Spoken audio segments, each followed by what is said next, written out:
And we're good, I think. There we go. Hey, all doing, people? Let me see if the audio is good. Let me just use this as a test. Yeah, alright, that's good. Let me just drink some water.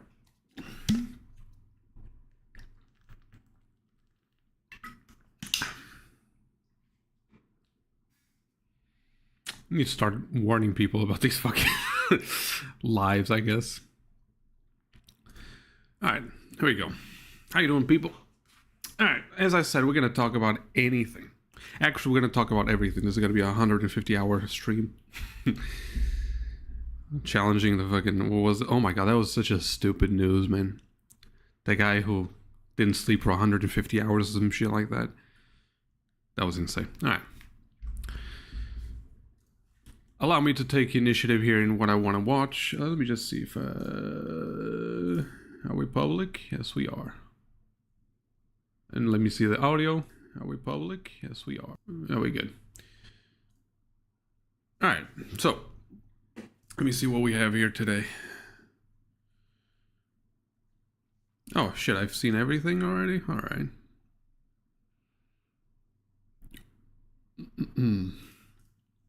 Charlie's not doing YouTube drama anymore, so we're not gonna get a lot from him, which I find it very healthy, man. That is something that I've found to be incredibly exhausting, to just talk about drama all the time. Just searching about it and researching it is so fucking terrible, man. It brings you down. It really does. Oh yeah, this is... Okay. So why are people posting shit, old news? I don't understand. Disney says husband can't sue over wife's wrongful death because he signed up for a Disney Plus trial. I saw that one. Unfortunately, he did die because there was a disclosure that it was cross-contamination and they just fucking ignored. So most likely they're just not gonna... They're not gonna win the case against Disney. But the excuse that, oh, you can't sue us because you got a membership once. That is insane, dude.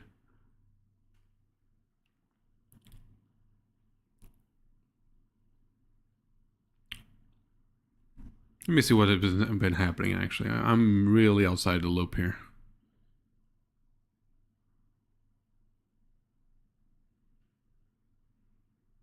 Oh, no. My YouTube is already getting affected by this fucking...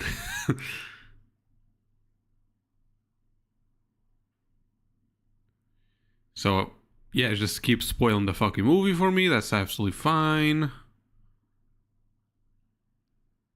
How about we see some stupid shit, man? I'm in the mood to see some stupid takes. Let me go all the way back, because I've already seen everything here.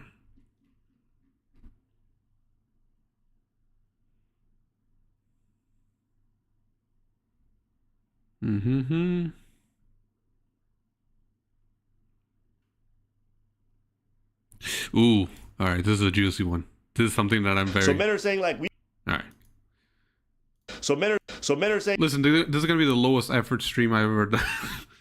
It's gonna be the brain rot as well. Hey, Peter, how you doing? The first, but also most important. There you go. How you doing, Peter? So, as you can see, a little bit of a brain rot configuration today. I honestly just want to chill today. Like, even pretend that I'm not streaming, which is not gonna happen because I talk a lot. But here we are. How you doing, Peter? Oh yeah, I just started. About what, like, 5 minutes. Let me see if I can do this chat here thing. Where can I put it that is not going to be a bothersome? Just going to put the chat right in the middle of fucking nowhere. There you go. How you doing, Peter? If you want to talk about something, go ahead. I'm just putting this on default because, you know, I gotta... It's like one of those, like those streamers that just talk, like they just play. They don't talk. Because their mentality is like, if nobody's watching, what the fuck am I going to talk about? Like, why would they watch if you're not talking about anything at all? So you got to start with something. So men are saying like, we like a natural, but they're gravitating, right? Let me put towards a lot of ladies who are nothing close to natural. Men don't want to admit that they like it more than they actually claim, and women don't want to admit that they're doing it for men's attention. Today's big question, why do women get plastic surgery? Why do women get plastic surgery? Yeah. Oh, it's for themselves. It's for themselves. That is such bullshit. So, I think you and I have heard a lot of the discourse surrounding this topic, and a lot of it's like, the reason. Oh, that's a good question there. What's your thoughts about multiple big YouTubers recently getting canceled? Here's the thing. It's not that they're doing more, and let's all agree that is mostly due to, well, let me boost the video, the computer here a little bit.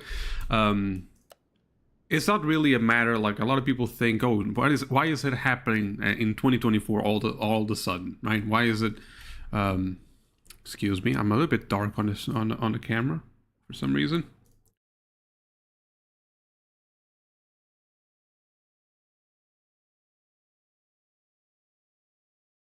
A little bit better there. As I was saying, and as I broke the game here, it's not that it has been happening more now, it's just that we are more aware. And the reality is, this is not like all of a sudden kids are getting bothered by these people. I'm using bothered as the friendly word here for YouTube. No, it was worse back then. Like 2000s, you see a lot of like pictures of Taylor Swift at, what was it, 21, dating a 17-year-old guy, like the guy from Twilight. I think Brad Pitt at some point was also dating someone who was 16. That shit has been happening in Hollywood for the longest time. I think what's happening is that on YouTube, we're just getting a lot more awareness because that's what you tend to watch even more now. So, I think it's a good thing that we're just a little more cautious, but it's gonna be like the Me Too thing where you have that guy, what's that guy name? Adam Ross, swearing that he's gonna pay $1 million to someone who investigates, was it Hassan Abi or some shit like that, to see if he's a pedophile. Like, dude, at that point, you're creating a bounty for some slander bullshit. You know what I mean? Like, we're going too far as well, and everybody's obsessed about finding the next Speedo and shit. So much so, that guy from Quesanad, the fucking cameraman, like, come on, dude. The guy was like 21. Not even that, actually. I think it was 20, and the girl was 17. Like, I really don't give a crap about that shit. I'm sorry. Like, they could honestly meet in the same circles. So, we're also going on a overcorrection at some point, which is, it bothers me a little bit. It's a bit of an overcorrection, if you ask me. So, yeah. The reason why women are getting surgery is to keep up with other ladies or some of the stuff they see. They're doing it for themselves to get over their own insecurities. Okay, so that's bullshit. Like, let me just say, this goes to men, women, whatever. When I dress a nice shirt, if I hear someone compliment, I'm not going to pretend like, oh, actually, I wasn't looking for compliments. I'm doing this for myself. Maybe that is true. But in the end of the day, man, like, you don't see yourself walking. You know what I mean? You're gonna try to find people who like your shit. So there's also like this whole perspective of lying to yourself so that you can feel good about the reason why you're doing it. Like, be a little bit, I guess, show off a little bit. That's fine. Let me just check if my YouTube is proper. All right, we're good. Stuff like that. And I'll be honest with you, since the first day I heard that stuff, I never believed it. I did. You did? Yeah, because it depends on what they mean by that. Because I think that you guys are saying you want to mean the same thing, but you're saying differently, but it doesn't sound. The marketing is off of what they say. Okay. What I mean by that is, you don't think they do this for themselves. You think they're doing this for others. And what they say is, I'm doing this for me, for my insecurities. But your insecurities are stemmed and are rooted into what other people are thinking. Exactly. And the reflection of what you think. You're doing this for others with a lot of steps. That's what it is. We're not saying the same thing. The reason is this. The motivation is completely different. What I'm alleging is that you're doing it for social acceptance. What they're alleging is that irrespective of how anyone else would feel about it, they would still get the same surgery. I don't think that's true. I don't think that's true either. Yeah. So that's why you're right about you're right about that part. And the reason why so you're saying, is a funny song quite outrageous? What you talking about exactly? Maybe I missed something. Oh, that shit, that reminds me, you talk about something, must be completely unrelated. Have you seen that guy? Like, he's an Indian dude. But that dude has an accent, like, Most Americans couldn't even replicate that shit. Big Dogs, that song is so fucking cool, dude. It hits so well. Adam Sandler, medium pace. I think the fucking... Why do I have an emoji blocking my shit? I never heard about that one. Oh, there's an exhaust there broken.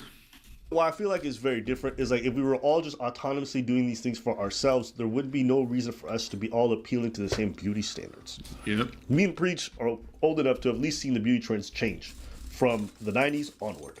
Right? 100%. And I always say this, the reason why everyone's in the gym squatting, the reason why everyone wants a fat ass for that, or they want to get BBLs is hip hop. Hip hop. Yep. As hip hop got more popular, that trend and that thing. I remember when the popular shit was ironically pop, and Britney Spears, you know, all those bitches like almost flat as a plank, right? But that's the thing that she wanted to see. You know, white girls that don't have a lot of butt, they don't have a lot of ass, but they have like everything in check in terms of fatness. Like there's not a lot, right? The G-string showing. Like I don't like that. I like the 2000s a lot, but one thing that I don't like about the 2000s was our beauty standards of women. I don't fuck with that. But the big asses and all that shit, I'm pretty sure even if it was not for hip hop, I would be like, yeah, I fuck with that.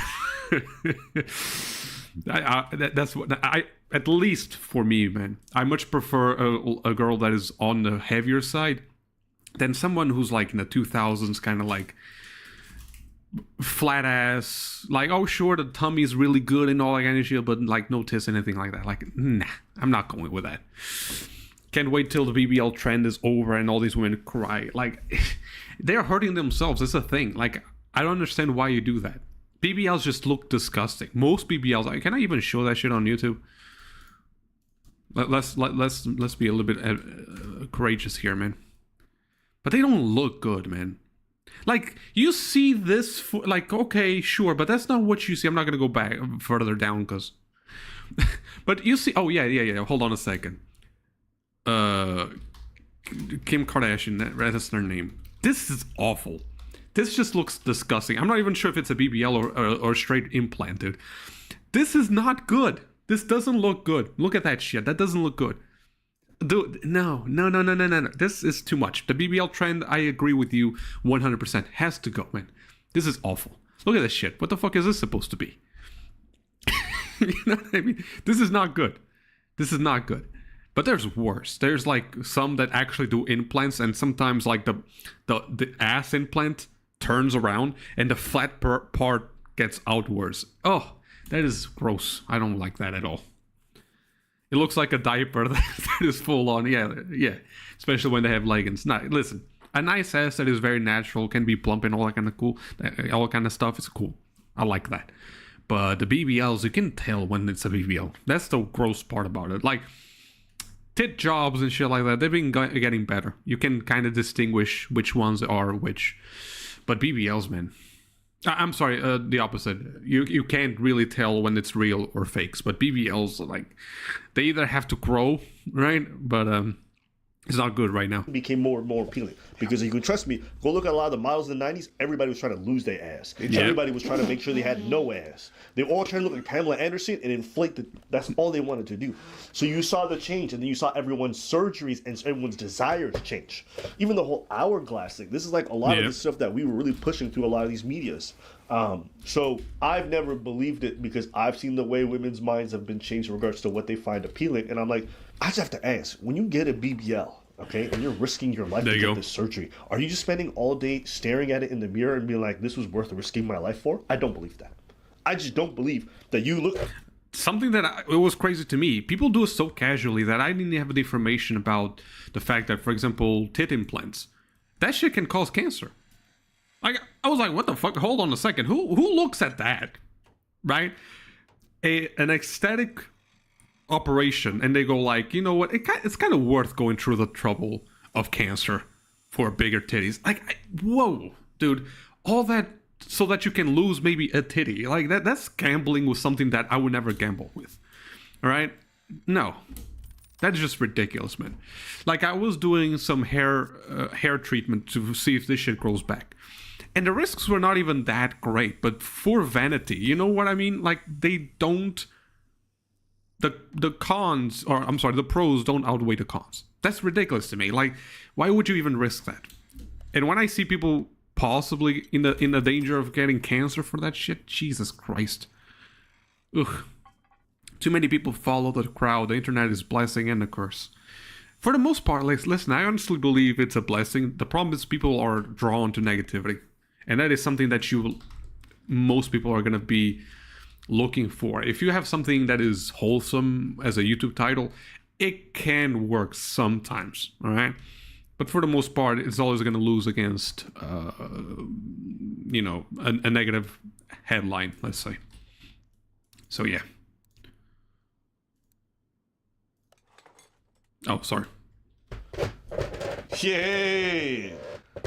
Yeah. I don't believe that. That's not what happened. That's not. Let me ask you one simple question. How come you don't see a bunch of lesbians getting BBLs every day? How come you don't see the lesbos getting their titties done the same way for everyone? I'm not saying they don't have their own stuff that they do, but it's normally to confirm to like the butch stereotype or stuff like that. Yeah. Or if they're not butch, it's to confirm to certain stereotype. If you're not doing for the male gays and you're doing for the ladies, it's still attention. But did you notice though, when you see this, they don't have the same kind of surgeries. If they rarely and they rarely get it too. No, and it's not different. Yeah, it's not as bad. No. So, right? so like you just look at lesbians for 1 minute and you'll notice like, most of them are never getting these kind of boob jobs or anything like that. Why? Because they're not appealing to what they think the ideal thing the men want. You do it because you see other women who have these hourglass shapes or whatever get a certain level of attention or adulation that you would like to some degree, be it from your partner or from men in general or from society in general, and you conform to that. When you get the BBL, it's not so much that you go back home and you look at the mirror and you're like, No, it's the attention that you get when you walk outside. Yep. That's what you like. And that's okay. I get it. Absolutely. I get it. I'm not even trying to say you were wrong or whatever, whatnot. I'm just trying to say a fact.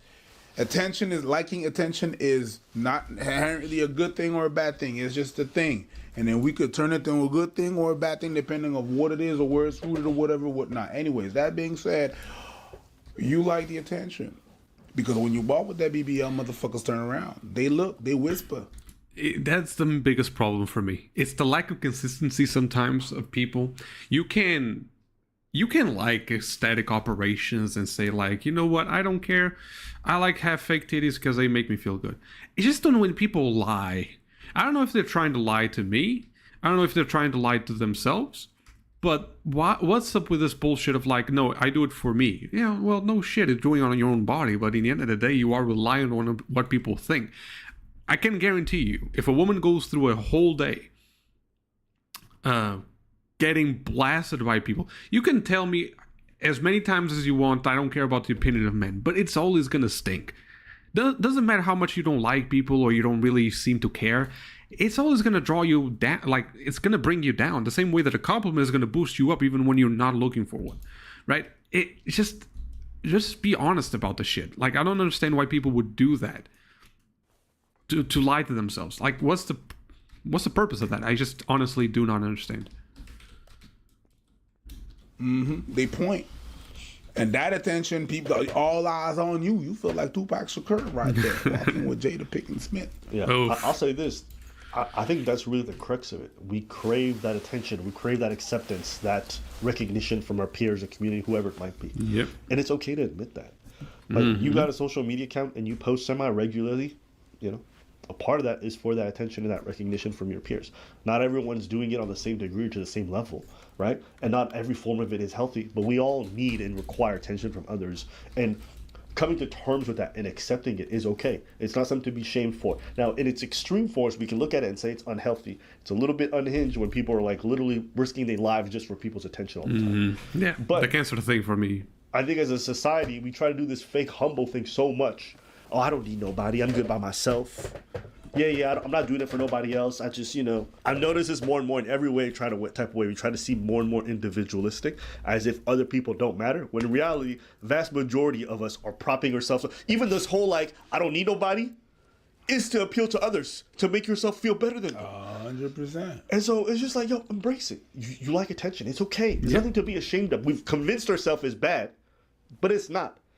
Like, our kids need our attention. We need our attention from the kids. Like, imagine if like your loved ones ignored you. Imagine the people around you ignored you. Imagine if the person you liked ignored you all the time. Of course, it's hurtful. So it's okay to say. See what I mean? Just what I was mentioning. Doesn't matter who. It could be irrelevant people. It's always going to be worse for people that you love. But even irrelevant people, strangers that you see in the middle of nowhere, if you get criticism, if you get some sort of like negative, it's not even criticism sometimes because criticism is helpful, right? Just trash talk, like for no fucking reason. You're going to feel bad about it. Now, you want to fight that. You want to feel like, you know what, I don't want to go through that as much as I do right now. The same way that there's women out there that reduce their breasts for a reason. Like, they don't want all that attention. It's also valid to not want attention. It's also valid to want attention. Like, this idea that you have to lie about the purpose of what you're doing. I don't give a fuck. Just admit what you're trying to do. Say that you like it and move on. This honesty to me is the biggest turnoff for anyone. I just don't fuck with that. I don't understand the reason for you to do that. Who are you trying to justify this shit to? I don't get it. It's like romanticizing this independence, but you don't really have independence if you feel like you need to do change for others. You either have the independence and say, like, I'm doing this because I really want to, because I want people to see a better version of myself, and you admit that and you move along, or you're just going to lie about it and you're not going to feel good either way because you know the truth. It's just admit that you like it. That's it.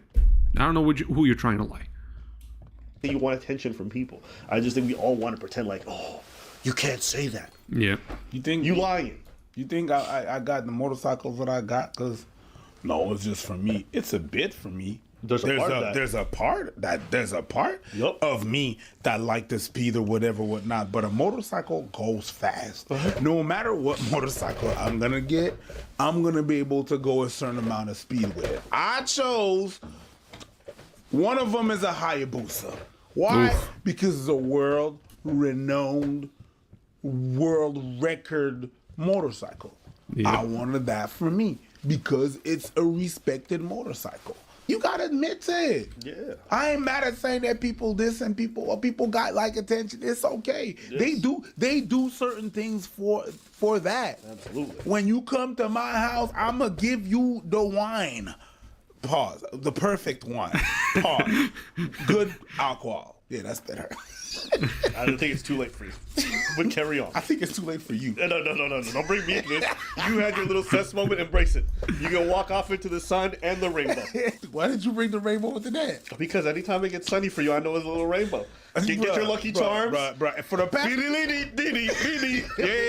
Diddly potato. Hey, don't worry about it. Go ahead. But yeah, I like to give perfect things. I like to give pristine things because it gives a little bit more of the ambiance and it gives a little bit more. People appreciate that. Absolutely. Ooh, Preach got the nice stuff. Yeah, I do.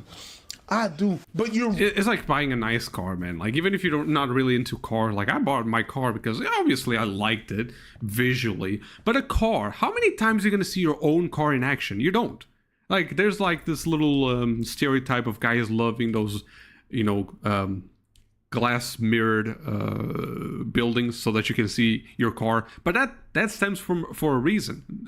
That happens because we rarely actually ever see the car, so it's a moment of pride when you actually see it from a third person perspective. Okay, but that's the only moment. Like, if your city doesn't have those buildings, fuck it. Like, you're not going to see your own car driving unless you're letting other people drive the car, which kind of defeats the purpose.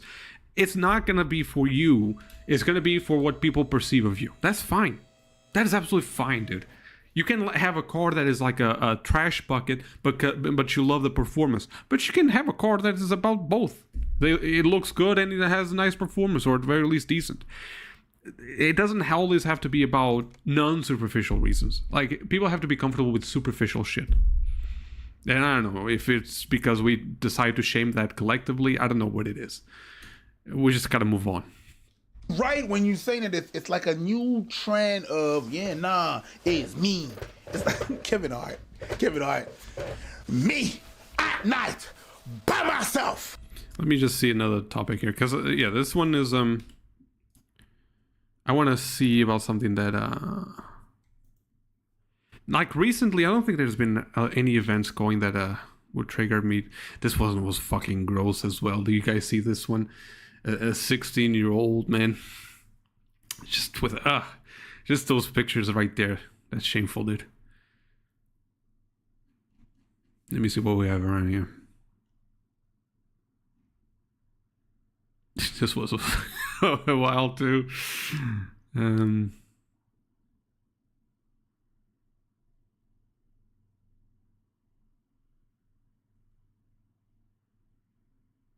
Okay. I'm calling out all the parents. If you're a parent and your child is in pre-K to elementary school, elementary school to high school, I'm calling you out. The children today, I have never experienced, and I'm 22. Having to teach and work with you guys as children has been the most traumatic experience of my life. I could not be a teacher. Like, maybe if you rewind 10 years back, I could. Like, if you tell me, would you ever be a teacher? Whatever. Maybe. Yeah, but recently, dude, nah. Absolutely not. Kids are, like, I remember a time when it was the teacher and the parents versus the kid. The teacher would be like, so little Timmy here just decided to spread a fire in classroom 1A, right? And I don't know about you, but my mom would not be going like, it can't be my son. That can't be true. My mom would be fucking armed with a chancla, dude. You know, and I can't blame her for that shit. And unfortunately, it's like the opposite now. The teacher says something and the parents will always defend the kid. I'm not saying that you have to go either way on the extremes, right? You can believe your kid to a certain extent, but I have to wonder to these people, have you ever been a fucking kid in your life? You know, how many times you lie to your parents? How many times you lie to everybody? Sometimes yourself. I'm sorry, this idea that we have of, like, you know, just defend kids at all times, and we have to go with the due process to a certain extent. But I mean, it's a kid. The fuck you think the chances are that he's lying to you, lying to the teacher, especially when they do something really bad? Come on, man. It's 11 p.m. here in the UK. Good night. Yeah, it's pretty much the same here as well. So yeah, I remember a time, like, if I was a teacher, like, I could be a teacher 10 years ago. Right now, I could not be a teacher. TikTok, all that fucking recording the classrooms, throwing shit at teachers kind of stuff like that. The amount of disrespect there is right now, and the lack of control, because that's where the disrespect comes from. I can't deal with that. It's really bad. So yeah, I already feel bad for this lady, and I don't even know her. I teach 5-year-olds ballet. 5-year-old girls ballet. Ballet. I There's have not a even class of 10 students. They don't respect any authority. You ask them, can you stand in your designated spot? They're telling you no and shut up.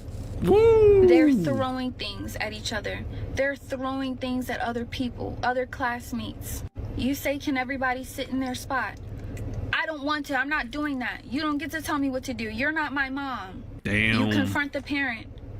The parent tries to argue with you and fuss at you because you tried to reprimand and redirect their kid.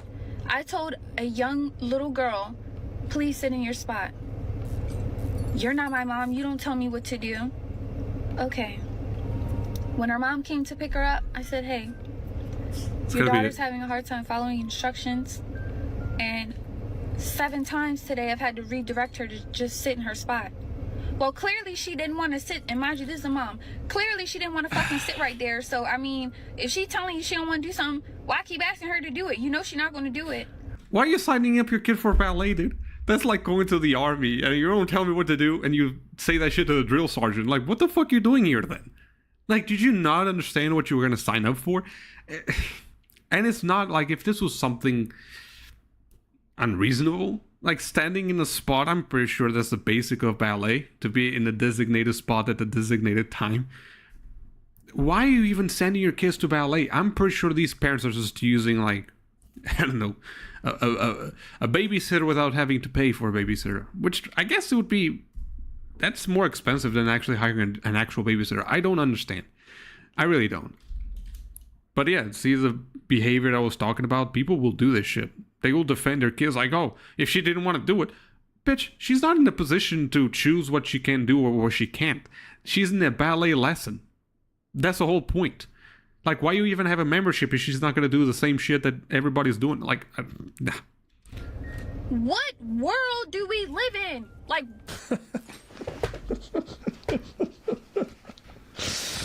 I'm laughing because it's absurd. Yes. Why? Because it's just like you send the kid to school for instructions. Yep. And the parent's like, well, clearly she don't want to follow instructions. And I'm like, But that's what you sent your kid from. And it's ballet, dude. It's completely optional. This is not even the case of a school. It's so confusing. Why would people do this? Sometimes parents that had trouble in school or hated school and stuff like that, they get kids, and then they're gonna be like, it's like their revenge on the teacher. oh, is that just like it? Yeah, Maybe. you told me when I was a kid, you ain't telling my daughter. I know you guys ain't shit, so f you too. And they back up their kids the way they would want it to be back up. Like, they don't grow. Gotcha. They don't understand sometimes that, hey, you fucked up back then. And maybe your teacher that was on your back, maybe there was a reason for that. Yeah. Or maybe your teacher was on your back, but that teacher still has a job to do. But yeah. what in you guys' brain as a parent says, my kid not following any directions is a great thing. It's not that serious, and y'all don't have a right to tell her what to do. It's sad. It's sad. It's wild. Really, really sad. And another thing that's heart-wrenching is horrifying. It is horrifying. Your 5-year-old daughters are asking to listen to Pound Town Ooh. and Ski Yee. Oof. Your 5-year-old daughters are Yo. asking, can we hear Pound Town? I'm playing them. That is wild. That is wild. Can I use your phone 2 seconds? No, you use yours. No, He's gonna sing the is not song. that good. It's not that good. Kids singing along to Drake's Rich Baby Dad.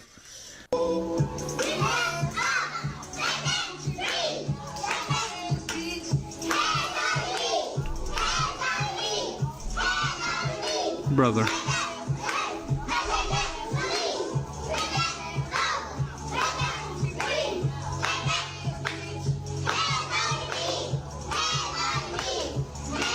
You don't know what that song says? Hands on your knees. That song says, "Bend that asshole, let that coochie breathe." Oh my god, dude. This is why I don't want to be a parent. People ask, like, aren't you being a little bit selfish? You gotta contribute and all that shit. Like, for this? Nah, I'll skip it. I did some crazy shit as a kid, dude. Good lord, I could not get close to the fucking likes of these kids. They're wild, dude. I can't do that shit. Jesus Christ. What the fuck is happening with the world right now? And the fact that the parents, the first people that you would expect they care about this, they don't. Insane. Is it all I could be enough? Bend that ass over. Bow. Let that coochie breathe. Yeah. Shake that ass. Lady, hands on your You knees. said lady. Ma'am. You said Hands ma'am? on your knees. Who? Ma'am. I bet you. Hands on your knees. Be out there. Ow. Yeah, Shake that ass, Ow. Drake. Shake it off for me. Oh, well, that was a weird lyric. Shake Yeah. that ass for Drake. Well, now we have a little bit of context. I would explain that shit. That lyrics doesn't seem that crazy now. Now, shake that ass for me. Now, bend that booty over. Bow. Let that coochie breathe. Yeah. Shake that ass, lady. Hands on your knees. Hands on your That's knees. what they singing. Hands on your... That's what they saying. That's insane, dude. It's just that the thing is, we had all crazy, but we had crazy songs. It's just that the songs were more subtle back in my days. Yes and no. You know, Don't Want No, No. Short Dick Man was not so subtle. But Madonna, Like a Prayer, It didn't have kids singing this shit. Or if they did, there would be a backlash at the very least. I think that's the difference, the main difference. that bitch was not really praying. Okay? I want to take you there. Take you where? Evans. You know what I'm saying? Our shit was a little bit more subtle than Bend That Asshole, Let That Coochie Breathe. None of it was kid appropriate. I remember... None of it I was. remember being in middle school. But it was the same thing. And this memory, this is like probably one of my most vivid middle school memories. I think we were like 9. Mm-hmm. And there's 3 girls. Ooh. It was a white girl, an Asian girl, and a black girl. Okay. We're holding hands. And we're playing. We were playing football, European, and these 3 girls were holding hands, skipping through the field. Saying what? My neck. My back. Oh yeah. My what? Coochie. And my Crack. yes. And I'll never forget it. I literally can still see their face. I don't remember a lot of people from that time. I don't even remember their names, except for one of them because she was bad. But I remember them running through the field. I think young folks have been listening to a lot of this stuff. Yeah. They've been. 5 is crazy. I don't remember it being that young. Yeah. No. And I don't remember. It's what I'm saying. It's not like music has always been outrageous even back then. Okay. It's just that the difference is like you didn't have kids. If you saw that shit, you would have a backlash. Something happens to a kid. If you hear someone say, you know what, I tend to, like, if my kid is doing something outrageous, I hit him. You know, like, I give him the chancla once in a while. People lose their shit. Oh, child abuse. But y'all see these kids singing this shit, right? Something that they shouldn't be singing, and y'all find it either funny or not something to be talked about. We have weird standards right now. I'm going to be honest. These standards are wild. And I think that's the difference. It's not like music has been getting better, because it hasn't. But we didn't have kids like that, man. We didn't have, at the very least, a whole classroom actually listen to some weird shit. Nah. The one time I remember that shit happening to me was because we kind of took advantage of a substitute teacher.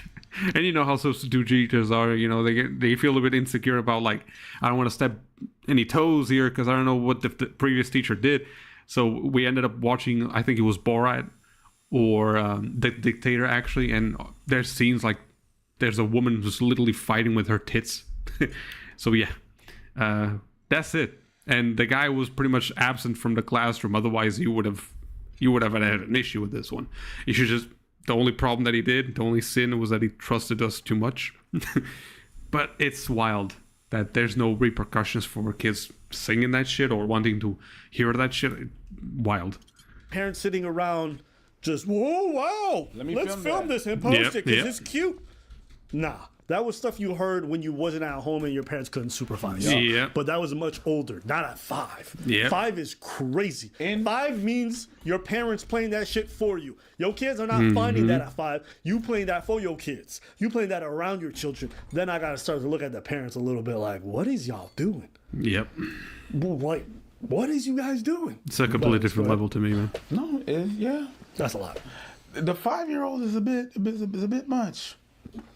But your kids, the difference is really like the kids have access to a whole lot more. For me back then at 5, when I was 5, for me to have access to even hip hop living here, for me to have the things I would have to do to just have access to hip hop, I would have my parents would have to want to drive to New York. That's what my family was. And we'd have to bring a tape cassette, a video cassette, VHS, and go there, press record, and bring that shit back home. Yep. All right? Yep. Not forgetting to bring it that. That's the extent I have to do to have videos from the States, or videos like, or like the typical was the magazines, like nothing like this on the internet, where only now they're cracking down on, you know, corn, let's say, like that. Where you have to have age verification, all that shit. It used to be very wild in the regards of like having to get magazines. Like we felt like we were smuggling the shit, and we kind of were in the end of the day. I think it's a completely different championship. You know what I mean? Like it's a completely different league for these kids, man. Again, it's not that the music is grosser, right? Because it isn't. That's not the situation. It's just so weird. That let me just find a fucking bolt here. Okay. It's so weird that we have a different standard and parents are completely okay with that shit. It's just weird. like that. Okay? Now At 5. it's mommy, give me your phone. And if it's not locked for parental whatever, which isn't, most of the times, they have access to all that. Listen. So what you listening to, your kids are listening to as well. Yep. Princess Tiana, ballet music. And they are asking me, can we hear Jesus Christ. You know what Pound Town is? By the name, it's okay. Yeah. You don't have to tell me more. My coochie No, pink, no, no, my no, booty no, all no, round. no. Pound Town. Yeah. Pound Town. Listen, let's My just coochie move on. pink, my booty I all round. I don't know what to do.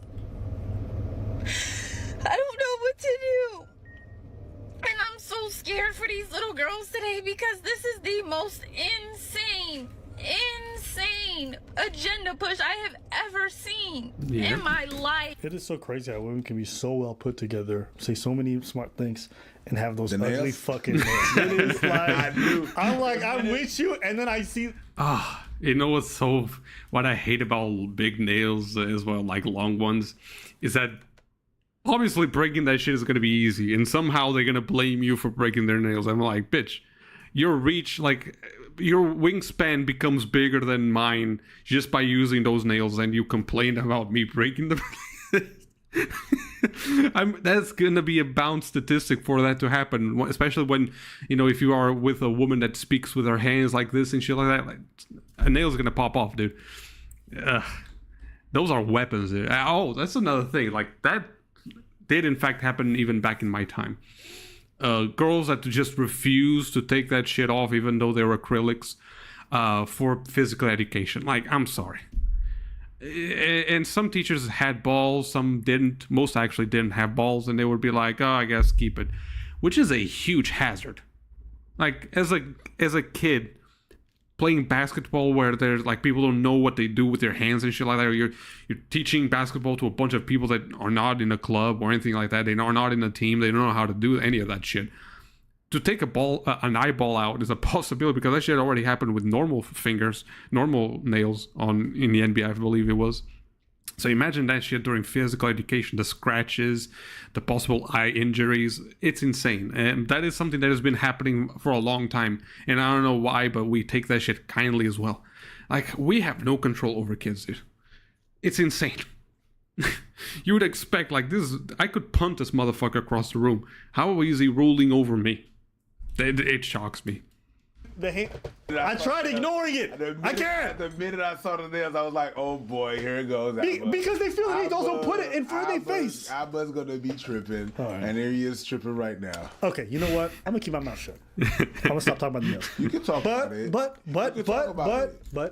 for the fellas watching, did y'all not think the same thing as me when y'all saw them nails? No, And it's like, man, I just so think well of put together, everything. Mwah. There's some people. And that those like the nails, I'm just like, okay. I just think of the danger. That's my problem. It's a danger. It's a good weapon, I guess. You guys' daughters are twerking at 5. Damn. 5. Where's the parenting? I'm gonna be honest, that's a super American thing because Yeah, it is. Yep. when I was even like, I just saw people twerk it all the time when I was in like Miami or even Los Angeles. Like, it was really random, and not even just like black folks. I saw Latinos. It's just like there's something about them. They just like twerking. It's Miami. Everything. I remember going to one party and we were just twerking. There's like music is off and they still twerking, and I'm just like, this is really weird. I've traveled. I've been to a lot of parties everywhere. They're like, we twerk anywhere, anytime with no music and music. That is a uniquely American thing. Yes, it is. Sometimes it's just when they're happy. They want to put a hand in the air and go high. Once you hear high, sometimes I don't have to turn. I'm motherfucking twerking. When they go high, ooh, shit. Oh, this drink is busting hot. The minute I hear high, I'm like, this bitch is twerking right here. Yo. Exactly what I He did. knows the scene, dude. Listen, I'm a guy that doesn't tend to go to nightclubs and shit like that. And like my first time, I was about, 22 or something like that. It was legitimately my first time, I think. It was insane. The twerking thing, like, I don't know, it becomes international at some point. It's just that in a nightclub, you kind of expect it. But having a twerk tunnel, I don't know if you guys know what the fuck that shit is. But it is as good as it sounds, but also terrifying as it sounds, because these ladies don't give a fuck who passes between them.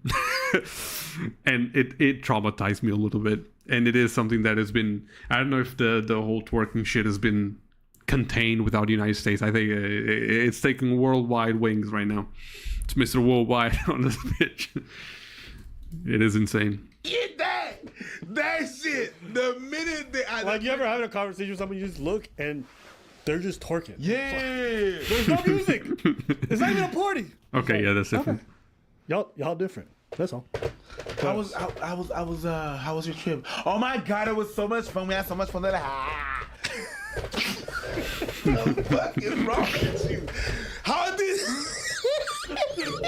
when did twerking become punctuation? What the fuck? I just asked you a normal ass fucking question. So Twerking is no longer a dance. It is punctuation. It is a I word. know, bro. It is an I idea. know. It is a philosophy. I know. It is a lifestyle. Yes. So so you went to that restaurant? How was it? Oh my god, we had like the best ribs. It was We had the bomb shrimp? It was just oh my god. What the? It was so fun. I'm like, what are you doing? What happened? What happened to the word good? It was good. No, it's like what?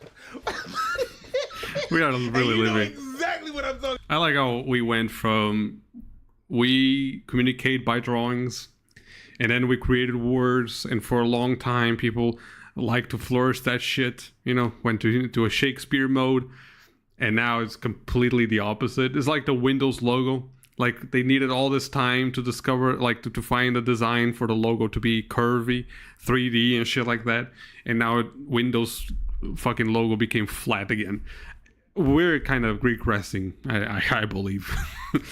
And communication is exactly the same. About because you're laughing. Like, Yo.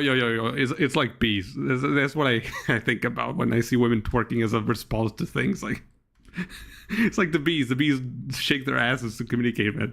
It's hilarious. you've seen this I shit. practiced it. Why is you guys' 5-year-old's daughter singing Pound Town? And it's just really, really, really, it's upsetting bad. And I've watched different techniques, soft skills, soft parenting, gentle parenting. I'm patient. I don't yell. I'll say, hey, let's regroup. If you guys need 5 minutes, let's do some breathing. Your kids are telling me to shut up. You guys' kids are saying, I don't want to do that. I'm not doing that. You're not my mom. They're putting they're hitting each other and hitting other kids. You address the parent. The parents are telling you, you don't tell my daughter what to do. It's not that bad. Well, at least she was in the class. At least. It's all these excuses. Y'all. Yeah, we are going for mediocre behavior. That again, another standard level that we have, another level of standards that we have right now.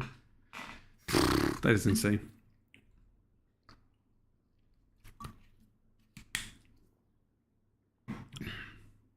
Come in and you're more worried about what's going on your Instagram and TikTok feed versus being a parent. Be a fucking parent. You guys are horrible fucking parents. Like, I'm sorry to say it. She's gonna have an awkward next class because this video went viral, and some parents about to show up. What did you say about me, my parenting, bitch? But that's just like self-snitching, because she doesn't have to be talking about you. She's just talking about maybe some. So I feel like it's almost poetic that the people that are probably going to say this, they already know they're pieces of shit. And again, you only get mad if you relate to this, because I think a normal person's reaction would be like, hey, I know those parents.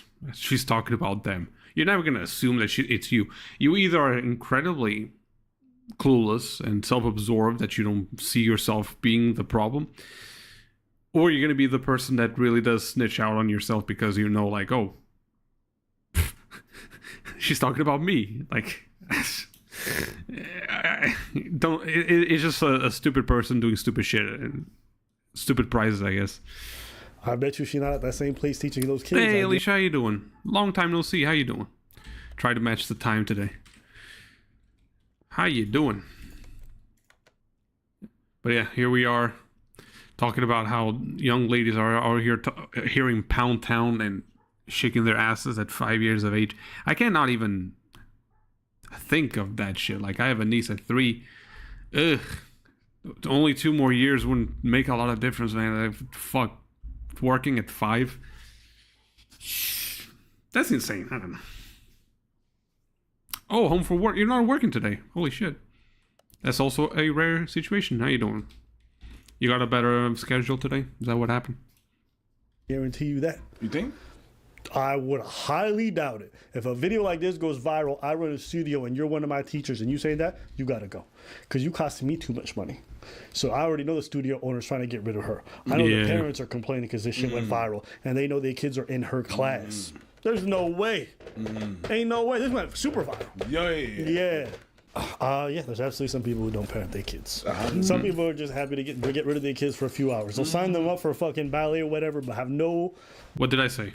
It's about like keeping the kids under babysitter duty without paying babysitter rates, which I don't know.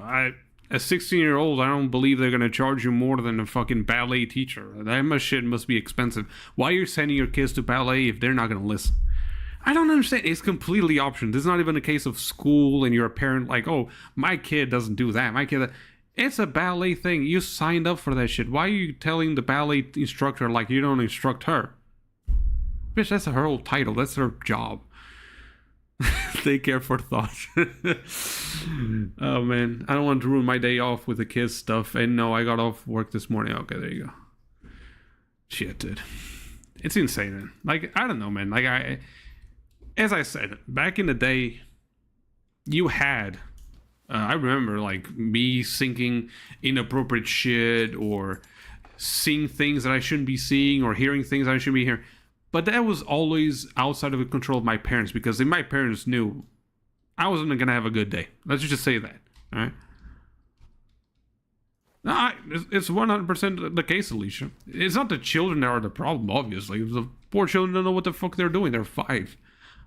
But it's the parents that see that shit and go like, you know what, that was a productive day for my child. Like, bitch, grab your child and get the fuck out of here. She needs to hear a few things because this is not appropriate behavior right now. It's insane. Yeah, like, it's she mentioned slightly the whole thing of like gentle parenting. That pisses me off so much.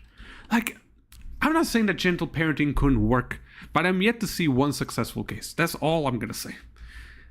I'm not going to say, you know, there's people out there, especially, you know, maybe fathers or even mothers, honestly. Mothers would always, you know, kind of like dish that duty to the man, right? But they would still do the same thing of punishing the child because they had a bad day. You know what I mean? Like the type of guy that comes home, didn't get promoted or some shit like that, and he starts wailing the kid because, you know, he broke a vase or some shit.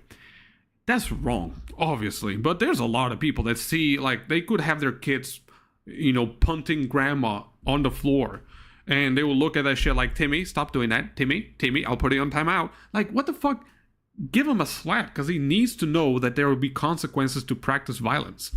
Because I can assure you one thing is going to happen. If you go into the gentle parenting thing, this kid is not really going to stop doing that shit, because he's not going to suffer the consequences. Like, going to your room, especially today, going to your room, stand in a corner for 15 minutes, like, the kid is going to love that. Even if he doesn't have a tablet or a PlayStation, whatever, imagination for a kid is like a console. 15 years along the line, at some point, he's going to mess with the wrong bully, and the wrong bully is not going to think like you. He's not going to be as careful. He doesn't give a shit about your kid, and he will dunk his head in the toilet. You know, maybe cause some serious injury in the process. And the real world will give you the real consequence. The real world does not give a fuck, and there will be no boundaries. Things can go from slightly humiliating to death, all right? At least you as a parent, you're not going to kill your kid, because that's not in your interest, and you know you'll be in trouble for that. But the world doesn't go fuck. All it takes is one messed up kid to fuck up your kid for life. So I don't understand this idea that people have, like, gentle parenting. I never seen that shit being successful. Never. I'm not saying that it can't. I'm not a scientist, I'm not a doctor, whatever. But I never seen that being successful ever. Again, don't wail on your kid because you're upset. Right? Goes without saying. But there's a lot of y'all that see your kid doing outrageous shit, and not even a stop sometimes. Ridiculous. I was not allowed to be in grown-up people's business growing up. Yeah, exactly. And if I did, at some point, I would suffer the consequences, and rightfully so. And as an adult, I get it. That doesn't work. No, I don't think gentle parenting works. Sometimes maybe to certain kids. Like some kids are not very energetic and they tend to be introverted. Maybe it could work, maybe. Okay? Because my parents didn't have to have a heavy hand on me either. Like I was always never really caring about, going to places that I didn't belong and shit like that. Like there was some situations, but I wasn't like that. I wasn't one of those kids. But it wasn't still like full-on gentle parenting. Sometimes, like if I'm doing something outrageous, something absolutely, I don't know, something that as a citizen, like it would be problematic that if as an adult I would do that to any other person, my parents would put me in place. That's all I'm gonna say, and I understand it. So it really depends, but 95 times out of 10, and 95% of times, kids need something more. Oh, you're addressing something completely? I'm sorry. What were we talking about? Desire to follow up, to be involved in the process. They think as long as I just pay money, they're going to learn a skill. That's just not how it works. That's not how it works. You're just neglecting your duties and you're paying money to make someone else have to deal with your problems. Because that child is your problem. That child is your responsibility. Oh, I like this one. Sorry for shifting the topic. Maybe it's a bit too early. This is... I love these ones. My son thanks me for not taking it easy on him. I do the same thing with my parents. Again, it's not about like, oh, thank you for causing mental damage on me. Like it never got to that point. It was about understanding that at some point, you don't allow certain shit. I'm sorry. Like, I'm not sure if this is a cultural thing for white Americans or something like that, but here in Portugal, where we kind of already like Mediterranean people are not really considered white, apparently to some Americans. But our education is a bit different in that sense because you come to Portugal, we still have memes about that shit. Like the chancla thing that a lot of people talk about. Like you think it's a Mexican or South American thing. Like, nah, that shit comes from home. It comes from Europe, and we do enforce that shit. And again, I'm sorry, I would much prefer to get like a rubbery fucking thing like this, right? Than a bully at 15 years of age dunking my head in the toilet because I decided to mess with the wrong guy. Like, nah, I prefer that. Yeah, you'll finish school. That, for example, like that's not even conceivable to me because in Portugal, there's no way you're not going to finish school. You are by law mandatory to finish school. There's no homeschooling in Portugal. That's not seen as legal. Everyone has to go through school. I guess maybe some certain situations, some specific situations. But here, you have to finish school either way by law. So parents will not even fuck around with that. There's no way. Child protection services. If your kid doesn't go to school, child protection services will get your ass in a fucking in a fucking box. Actually, is born white. What's happening? What did I miss? What are we? No one. Oh shit. Is born white. What are we doing? That's insane. What? A question for us this evening. Can white people be saved? Fuck. I know, Alicia. This is going to be a good one. Let's talk about the sleep gap. Did you know that Black Americans do not sleep as well as white Americans do? The Center for Disease Control and Prevention conducted and published research in 2020 on sleep in the US. The results showed that 43.5% of Black or African Americans had trouble sleeping, compared with 30.7% of white respondents. Black and Latinx people in the US spend 15% of their night in deep sleep, which is the most restorative and regenerative phase of sleep, compared to 20% of white Americans. Poor sleep is a public health problem. Whether it's because of historical stress, maltreatment, or health inequities, Black Americans do not sleep enough. And poor sleep is a feedback loop, and the effects of poor sleep mean you're more likely to get bad sleep again. This sleep gap is worsened for people that are low income, disabled, or undocumented. Okay. Looking back to the enslavement of Black people in the US, fatigue has been used as a measure of control against Black people. Because we party. This is why several campaigners and academics are pitching sleep as an act of resistance for the Black community. To rest, even to take naps, is an act of self-care, is an act of resistance. So this Black History Month, To any black person watching this video, remember to rest. Yo. I don't know. That's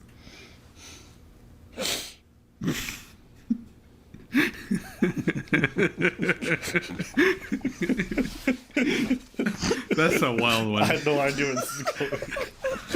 I had no idea. If these people didn't take themselves so seriously, they'd be the funniest motherfuckers. You know the thing is, I was really listening to her. I was too. I was like, It's like, I was really listening to her, and I was like, and then curveball, for Black History Month. It's an act of resistance. curveball, act of resistance. No, I'm sorry. I was taking her serious because okay, that's an interesting study, I guess. Like, girl, bye. Like, okay, interesting. And then the conclusion, like the little envelope that she wrapped this message in, was about like, oh yeah, you know what? This is an actual act of rebellion against the white supremacy, but. Yo, what? You taking a nap? Shit, I like that form of activism. I could do that in my sleep. That is wild, dude. Oh, Alicia, that was a wild one, right? I guess every time you sleep, you know, like, there you go. Is it really that? That's a wild one, dude. That's a reach. Imagine you're on the job and people are like, yo, stop sleeping on the job. I'm resisting. No, bitch, you're fired. And you're talking. You talking to someone that used to sleep on the job. When I was at Rogers, yo, fuck that. I mean, listen. I couldn't sleep well, so my shit was all fucked up. My sleeping, I was stressed. I didn't like my job. I had a hard time to sleep, so I could fall asleep anywhere. My pressure was so fucking low and stuff like that.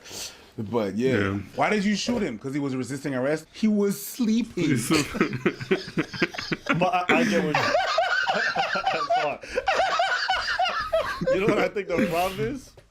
I think these people, they have to use the most extreme language. Oh, yeah. To describe, like, it's like, yes, we're going to stop lynchings in America, and that's how we'll resist supremacy. I'm like, okay. Take a nap, but that's how we'll resist I'm like, you putting everything in the same fucking basket. Yeah, and you kind of like, obviously, you're gonna make it seem like, what kind of message are you sending, really? And that message will contaminate the rightful one. That's the problem with that shit. That is a crazy one. In your sleep, you're fighting oppression in your sleep. That is wild. Like, Jesus Christ, Martin Luther King, man, that guy was an idiot then. Why was he walking on Selma, dude? He could have just fucking slept on the back of a pickup truck. He would have done the same thing, dude.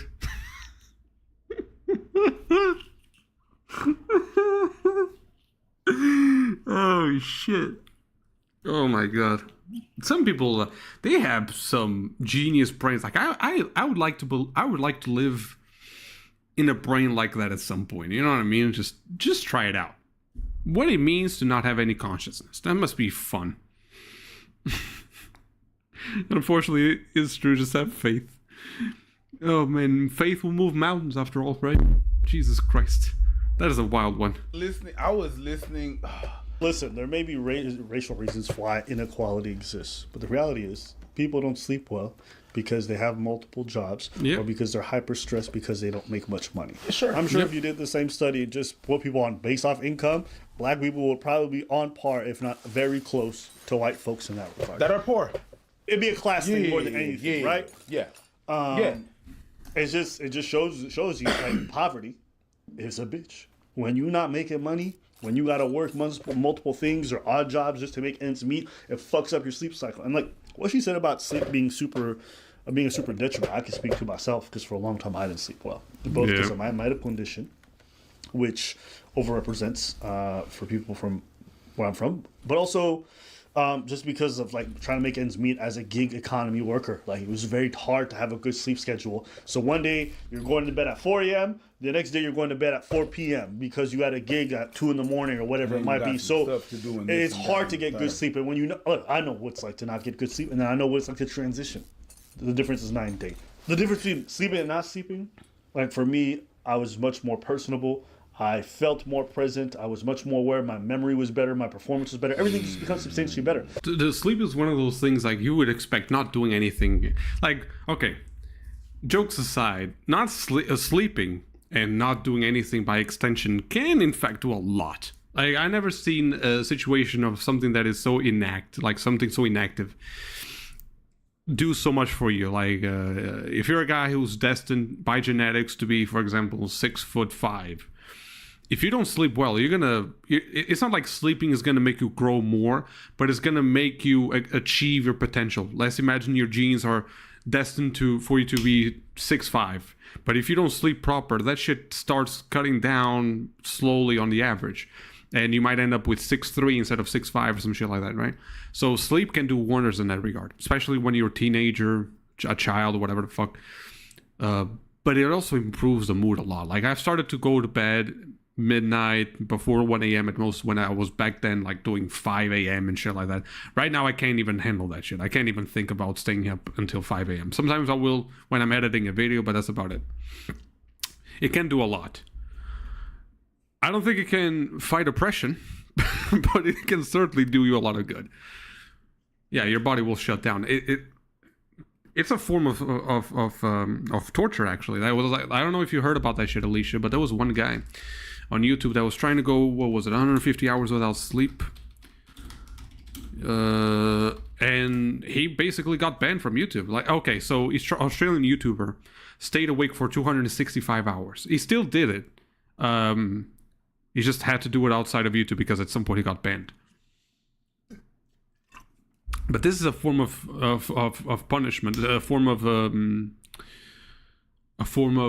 what you call it, torture. And YouTube was like, no, this is like dangerous behavior. We're gonna ban you for this because it's dangerous.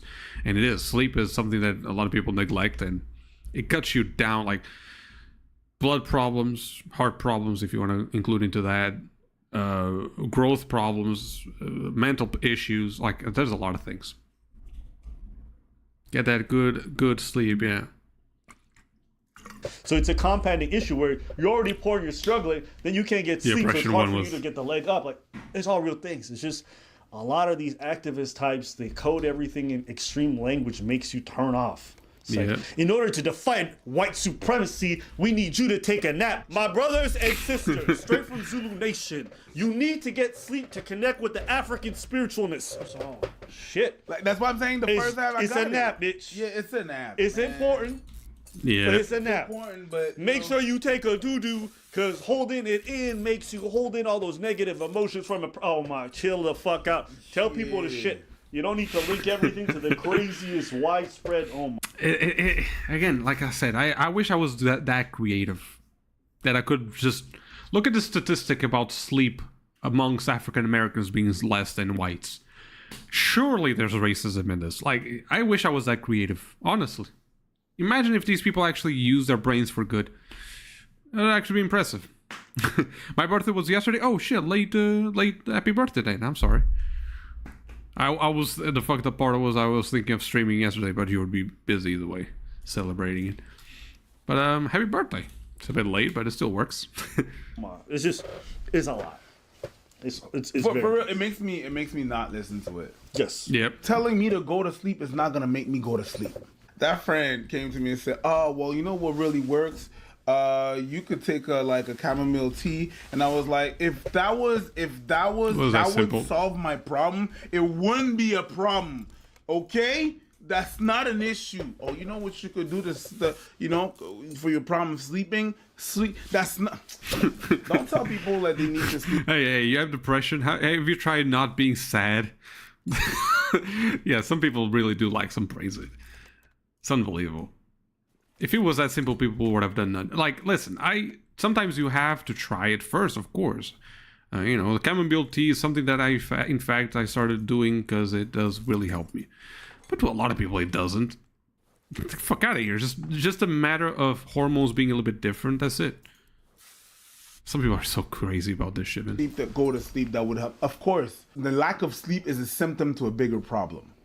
Okay, they cannot sleep. Why they cannot sleep? Why? Yeah. Telling them, well, you can't sleep, go sleep. That's gonna solve it. It's not gonna help anything. Yo, Abba. Hold on a second. 47 and I got ID'd today. Isn't that an amazing moment right there? Like, you still got. Hey, look at that. I wish at some point, like, I'm the opposite. Like, I was 16 and people were like, they looked at my bald head and were like, all right, this guy's 39 at the very least. Here, go take your fucking whiskey. I was a complete opposite. And I guess for men it does work, right? Like, I guess the opposite is always better than being perceived as young, at the very least as a guy. I don't know. Everyone wants to be young and feel youthful. Personally, I don't give a crap. But I guess it really is different for women and men. That is something that is a bit different. Are you free to film at 4? No, I gotta fight the power. That's how we're always going to find sleep now. I'm fighting them. Yo, what you doing? Well, I went home and then I fought the power for 2 hours. And after that, I had the more errands to do. That's a good power fighting pillow right there. It's all fluffy and shit. Yeah, these people are wild. Is that your mattress? No, it's a tool of resistance. Hi. Quick reminder, we have a Discord. Join it. I'm in there. The question for us this evening: can white people be saved? Yo. Some people have praise for... What is going on today, bro? What's going on with your videos? No. I just want to know. I just want to know if you're saving them, white folks on the low. Damn. It's the facts, yeah. Wait, no, I didn't mean G for that to happen. No, I feel like shit. No, in my case, at the very least, I don't feel bad at all. Like, first and foremost, the fact that I don't have to be ID'd for alcohol, great. Even though at 16, they should have done that. Even though, like, Portugal's a bit different. 16, you can drink wine and shit like that, which I don't like. Wine, light shit, you know, whiskey. No, wait, I'm sorry. Completely wrong. Wine, champagne, beer, stuff like that, like low alcohol content.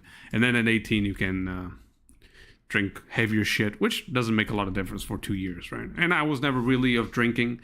Now I started a little bit because I found like Sprite and whiskey is fucking wonderful. It is actually, because I don't like alcohol in the simple fact that I don't understand why people drink something that tastes like shit. Simple. I would lick ass. I'm not drinking alcohol just because, you know? It's either a digestive for me, like a little bit of whiskey after eating, okay? Or it has to be mixed with something. A Sprite, maybe make a cocktail, some shit like that. But to me, yeah. We just can't take it anymore. No one is born white. This is gonna be. What are we doing? No. Hold on. Give the man. Let men cook. Let the men cook. He's gonna fucking. He's gonna. This is gonna be some Olympics level of gymnastics, dude. When I was 16, they didn't care. Now it's a compliment. Yeah, there you go. Okay, that's what are we listening to? That's a funny bar. That's a funny bar. Yes. I suspect this is like a metaphorical thing. No one is born an oppressor. Okay. But I think he's just trying. He's being. Okay. First he's off, being slammed with it. No, but hold on. He's slamming the metaphors. Hold on. Put me on game. Who's this dude?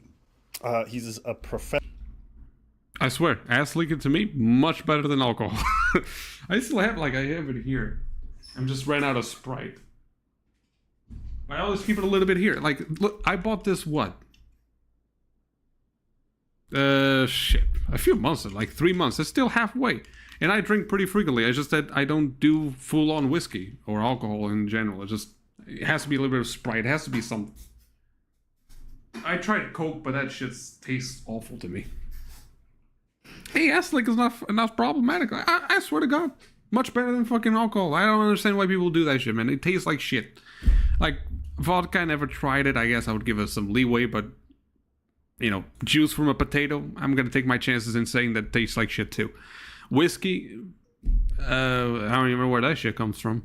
I know that beer comes from cereal, you know, fucking old grapes for wine. I don't like any of that shit. Alcohol, for the most part, it just tastes like shit. I don't like it.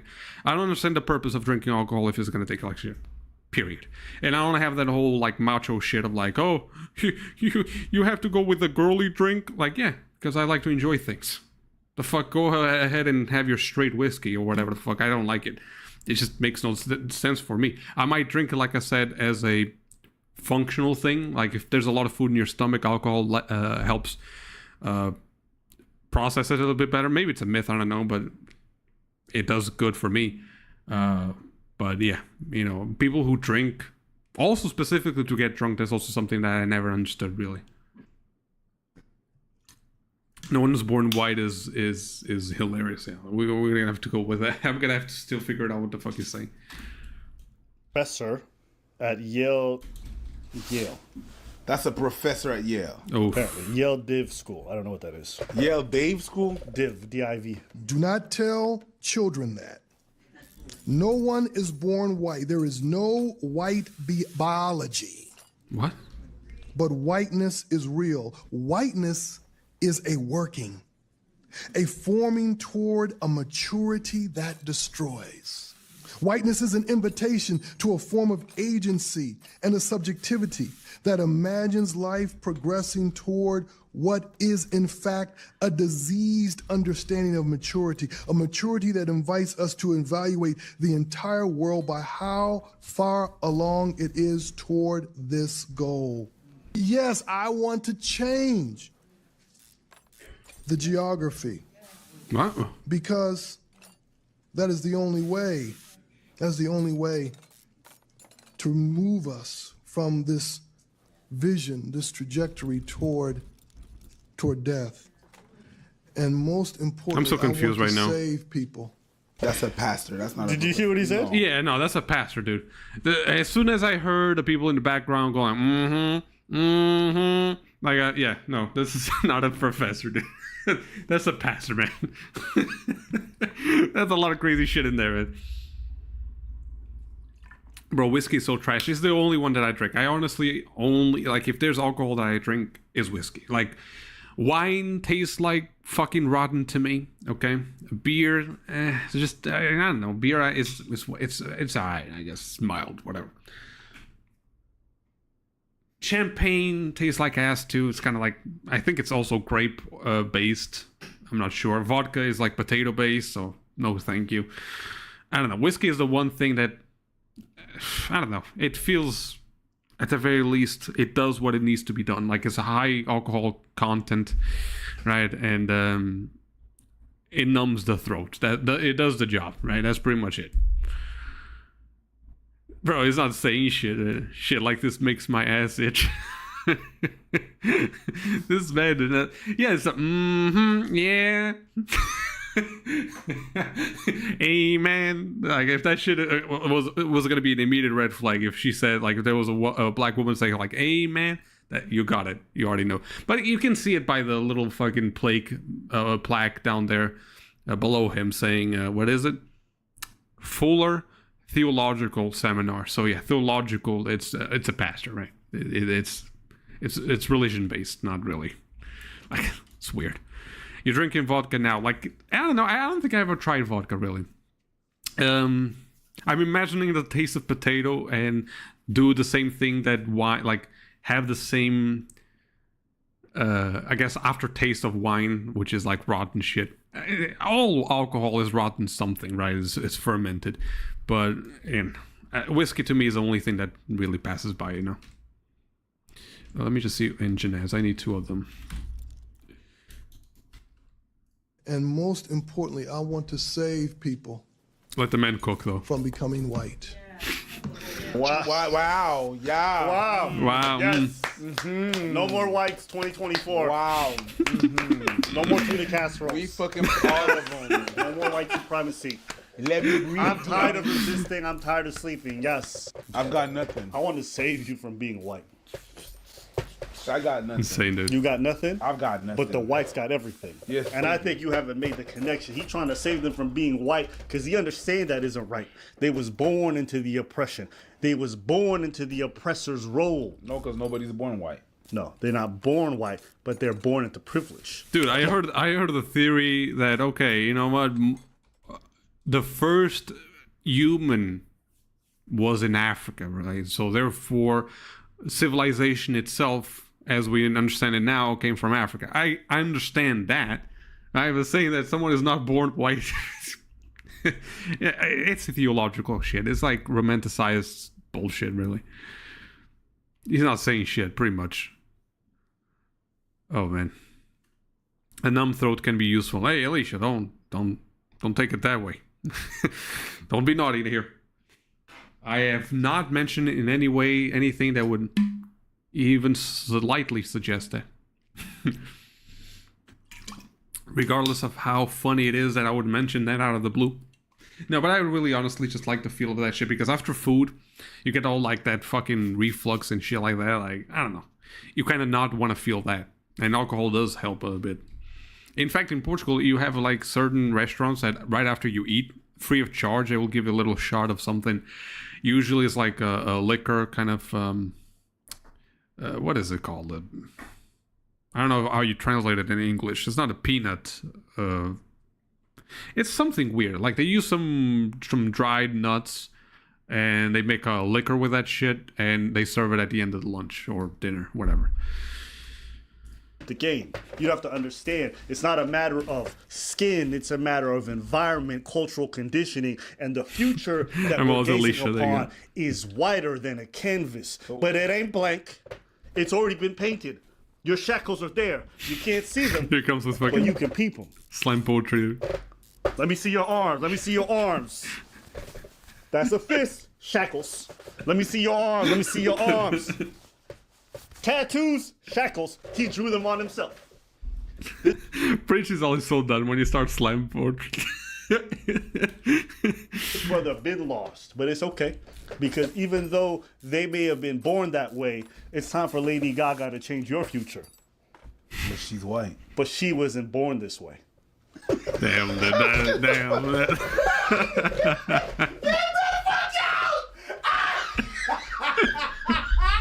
Get the fuck out! Take all your shit.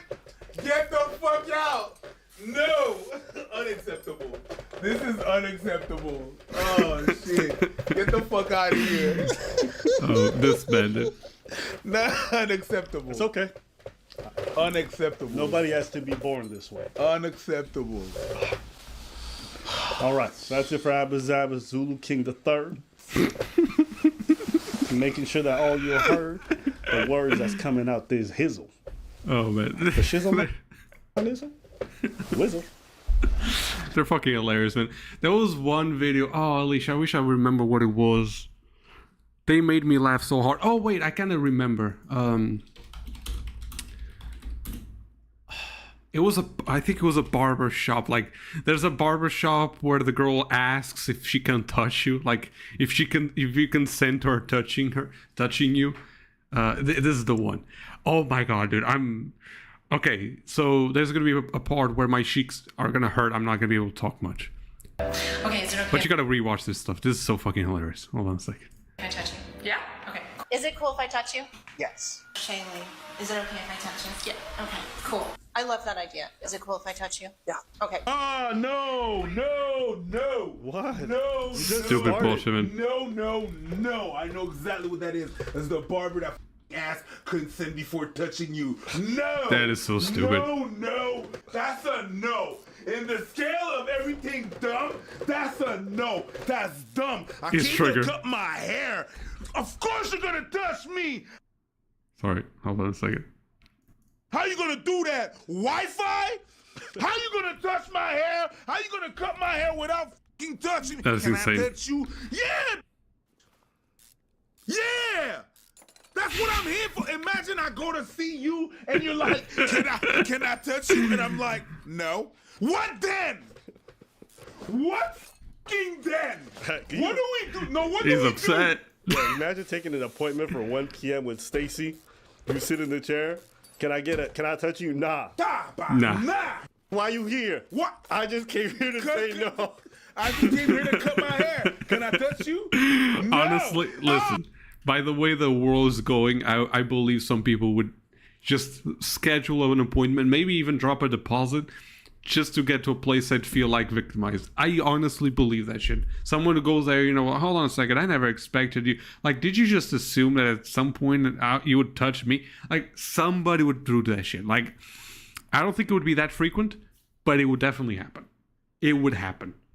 I can assure you of this. This is almost like I would bet my left nut on that. Almost. I praise my left nut. I appreciate my left nut too much, though. Like, yeah, no, you can't touch me. Get the fuck out of here. Stand 1 hour looking in the mirror. Like, see if you can do some telekinesis on the haircut. Like, what? Jesus Christ. Breach is 100% fucking triggered. Look at it. Yo, okay, so the reason this is happening is because I saw the video earlier. And that was one of the first time that I understood you. Oh. Throwing your goddamn phone across the room. Like this? I chucked that shit. Oh my days. I'ma sit in the barber's chair. Yeah. And you're gonna ask me, can I touch you? Oh, wow. You're just doing that video to be... Let's hear her. Let's hear her. Okay if I touch you? Go right ahead. And what are your pronouns? He, him. She, her. Thank you for asking earlier. Okay, is it okay if I touch you? Yeah. Okay, cool. And what are your pronouns? They, them. She, they. I'm glad we exchanged those. Yes. Okay. This is one of the most irrelevant fucking things that people can do. The whole pronoun shit is crazy to me. Why is this relevant? You're in a barbershop. It's between the barber and the person. You're talking one-on-one. Why the fuck you have to address or you have to mention how you should address someone in a third person while you're talking to them? There's not going to be a situation where you're going to say her while you're talking to that person. Like, are they going to start talking themselves into the third person? Like, that's insane. Well, why are we talking pronouns? I'm having a conversation with you. This is not going to happen unless, I don't know, you're a celebrity and you have to address something publicly and you have to use the right pronouns. This is not going to be relevant in a one-on-one conversation. Why the fuck is this a thing?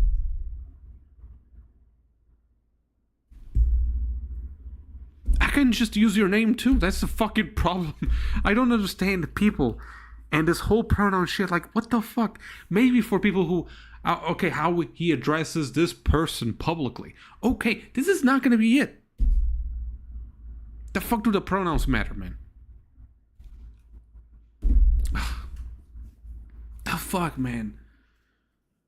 You never addressed by anyone, even if you don't have this conversation, there's no way you're gonna be all of a sudden talking to a client, say her, and you're talking about her. Like, what? No, that's not gonna happen. It's crazy because you're right, just to be a trend. Absolutely, like, people would do that shit.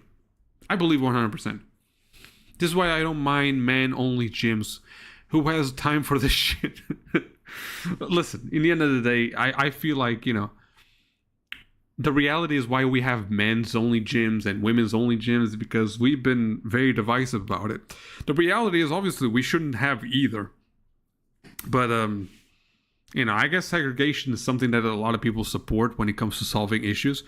Personally, to me, that's not it. It's fixing a society as a whole and the culture itself, rather than just dividing it. And to me, that's crazy. Like when you see India, for example, India has one of the worst incidents rates of rape and sexual assault and all that kind of shit. And they have divided wagons in trains and shit like that, and it still happens a lot. In fact, maybe it happens even more because you're focusing all women in one group, in one place. It's going to make it even easier. So it's one of those things I like. I understand what you're saying. When it comes to this, like a lot of people just want to be divisive because, oh my God, women, I can't stand women, I can't stand men. But people only make it divisive if they want it. That's the crazy part to me. You have to be forcefully negative for this shit to be actually negative. Oh man. This is why I don't mind. I don't give a fuck. I really don't. What is your name? Exactly. I'm gonna address by name either way. Like, if you're gonna make it confusing, we're gonna address you by the name. My waffle's so cute. You should join the Discord just so I could see the waffle. Women made it that way. I'm gonna say it. Yeah. I mean, yeah. In a certain way, like this whole stepping on landmines or trying to not step on landmines, actually. Yeah, but I honestly don't like to pinpoint women as being the issue or not, or the man being the issue. It's the society as a whole. Because, for example, a lot of men's issues, there's a lot of men that are also to blame for it. You know, the whole thing, like when you see a child or a 15-year-old teenager getting harassed by his grown-up female teacher, a lot of guys in the comment section will be like, oh, I wish I was him. Oh, what a lucky guy. I wish I was him at 15. Like, that's also gross. And that's not something that a lot of women do. It's mostly men. So it's one of those things that I'll always say this, you know, women, men, I don't care, I still hate you.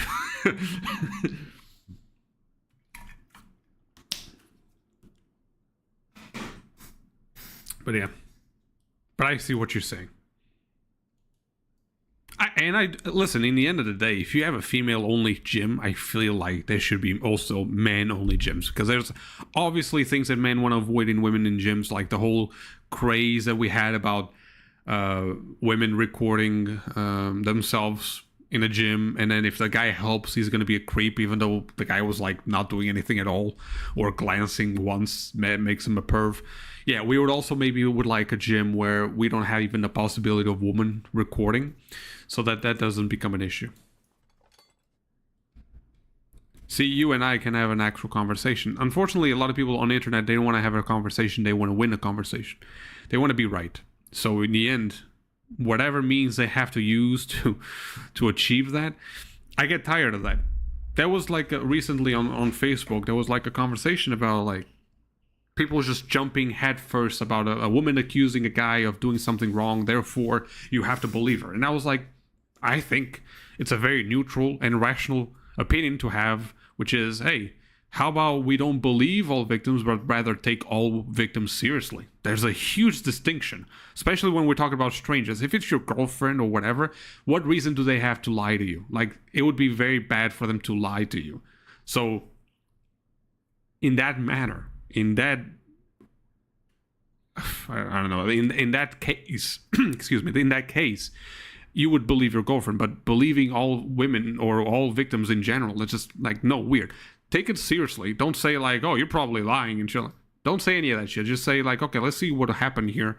Let's get all the facts straight up. Stories, versions, whatever.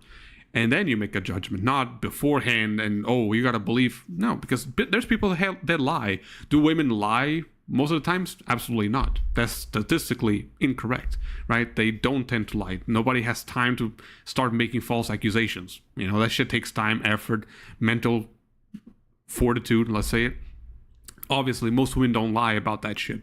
But that doesn't mean that 100% of them are going to be truthful. There's going to be some women that are going to be gross to the point of trying to ruin a man just because maybe he rejected her. Typically, what I see is rejection, money, sometimes just as a revenge. So there's a lot of nasty people out there. And so this whole thing of like believing all women and believing all victims and shit like that, weird to me. But I recently got in a Facebook conversation and I was just saying that. Like, I'm not cutting anything back. That's literally what I said. And there was a bunch of people, thankfully, that I saw understood like, oh, I understand your nuanced perspective. But there was a lot of people that all of a sudden started saying shit like, oh, how is rape a misunderstanding? I was like, hold on this fucking second. I never said anything about rape ever being a misunderstanding. Jesus Christ.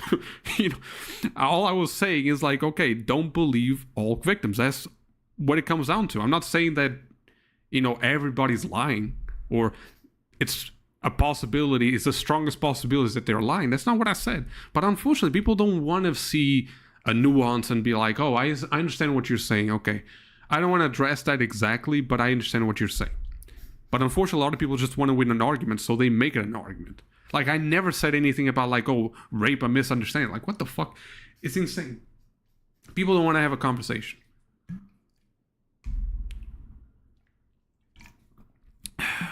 Hey, how you doing, baby? I didn't see you there.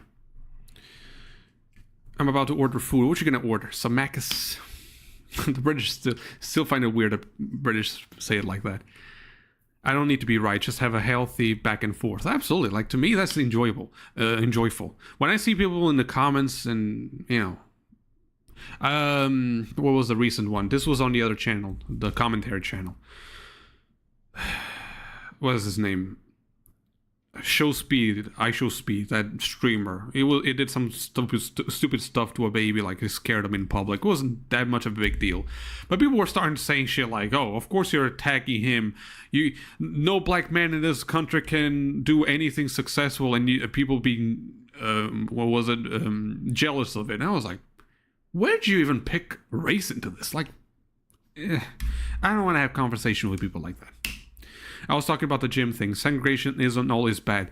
I understand what you're saying. I just don't believe that in a society that's the...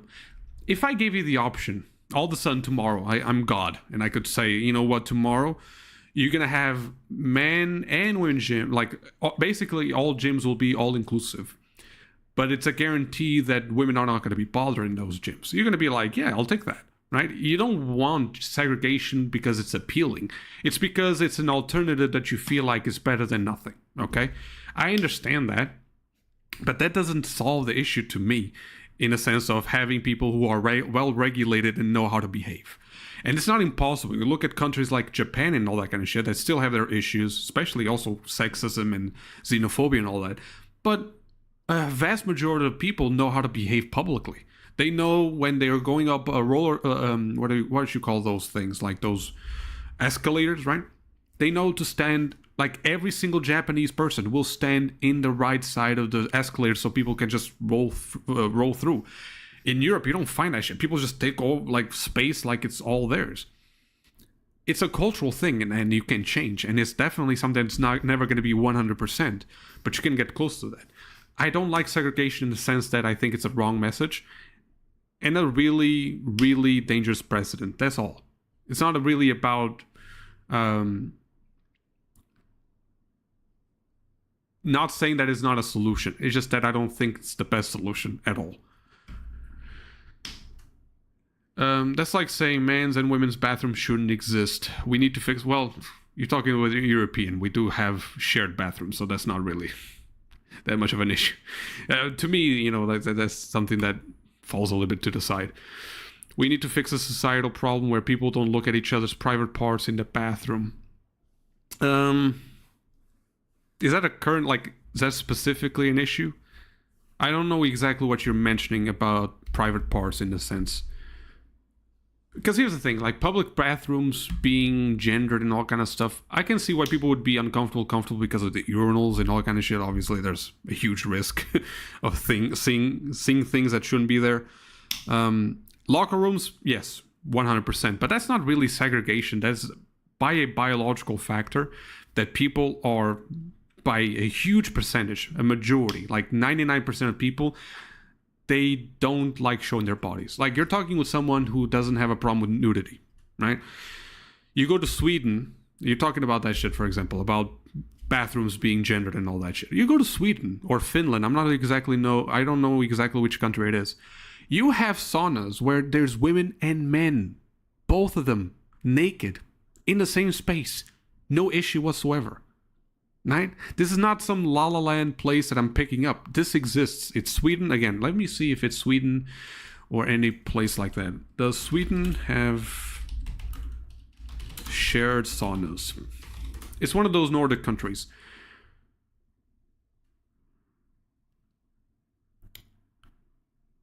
Gendered saunas, gendered...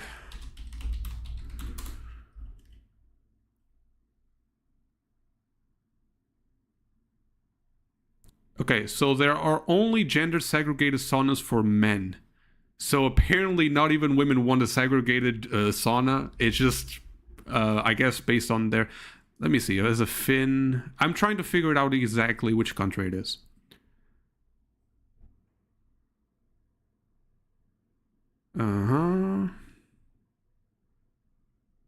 Okay, so this is very specific about the sauna.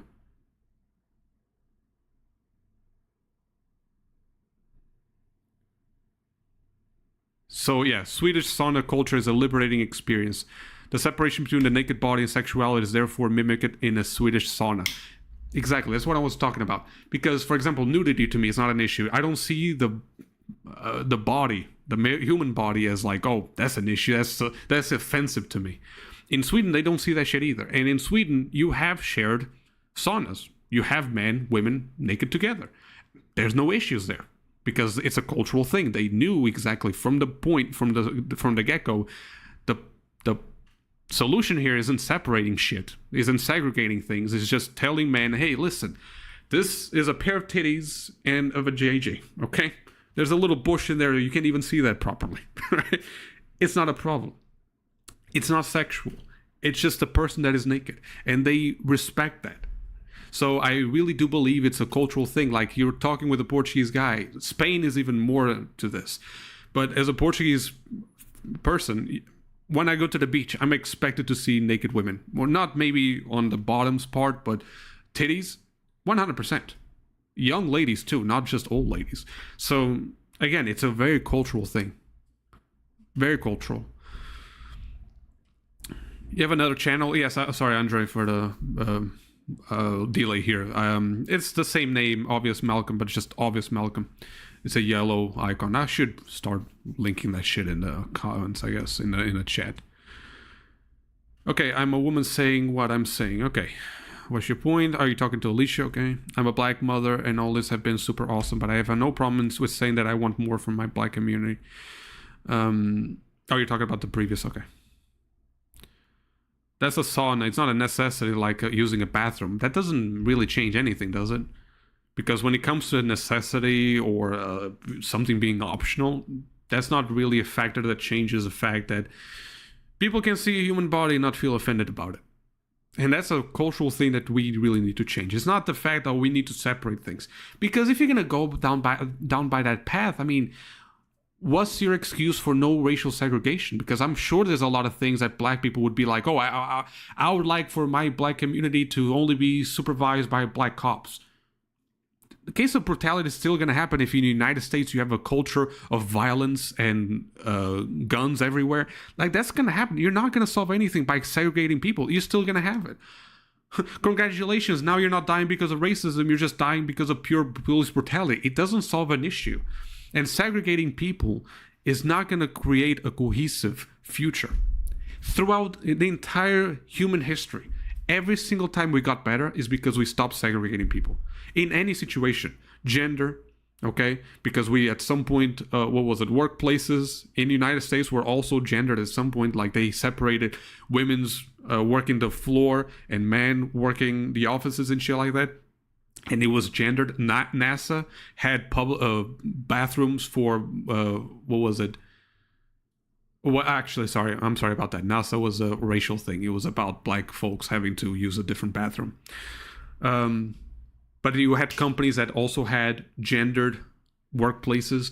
That's a problem. That's not a segregation. Like, you can tell me, but in that workplace, I wouldn't be harassed by men. But the simple fact that you're being segregated is kind of fucking bothersome to me, no? It should be bothersome to you, right?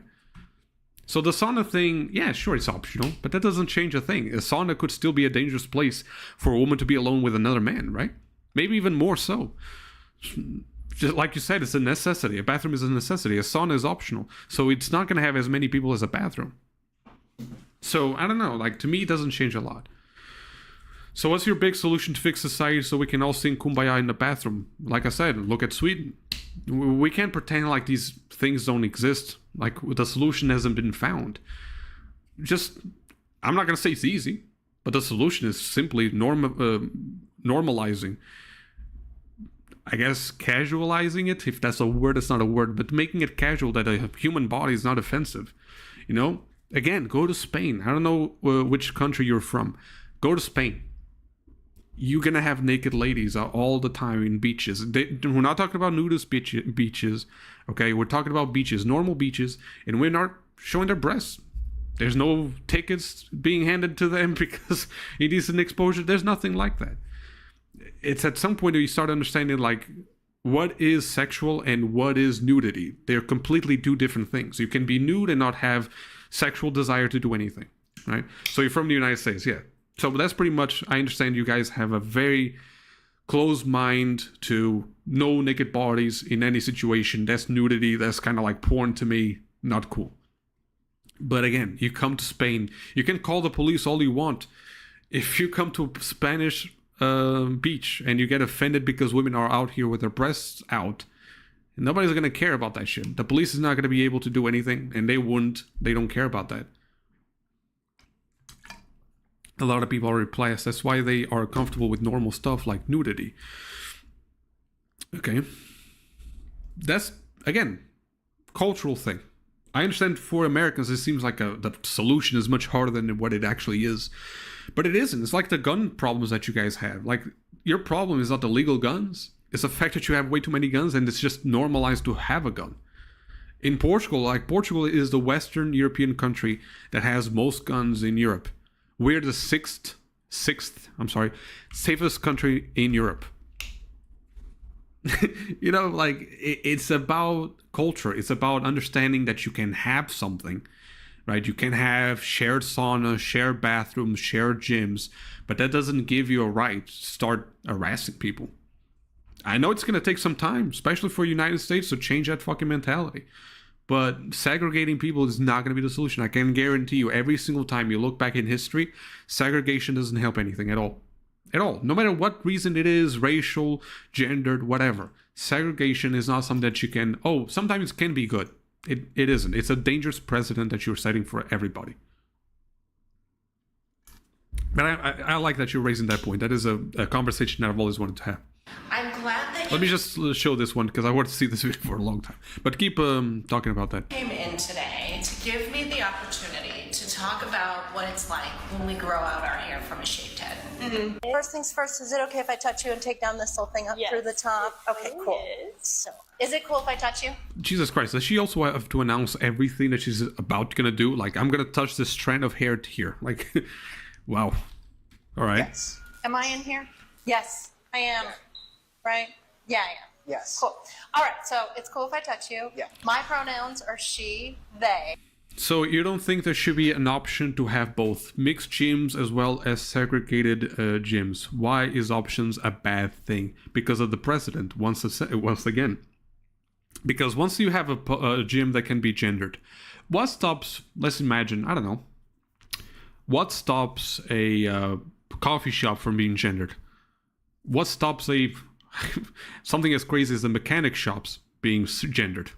What stops anything from being anything? Because in the end of the day, you're going to be sharing spaces with men.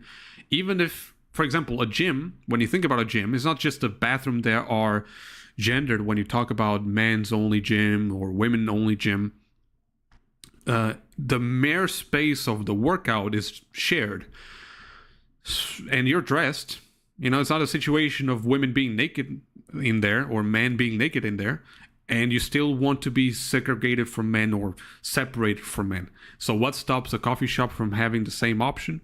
What stops, again, bring up any kind of establishment, I suppose. Anything that is not public, maybe private.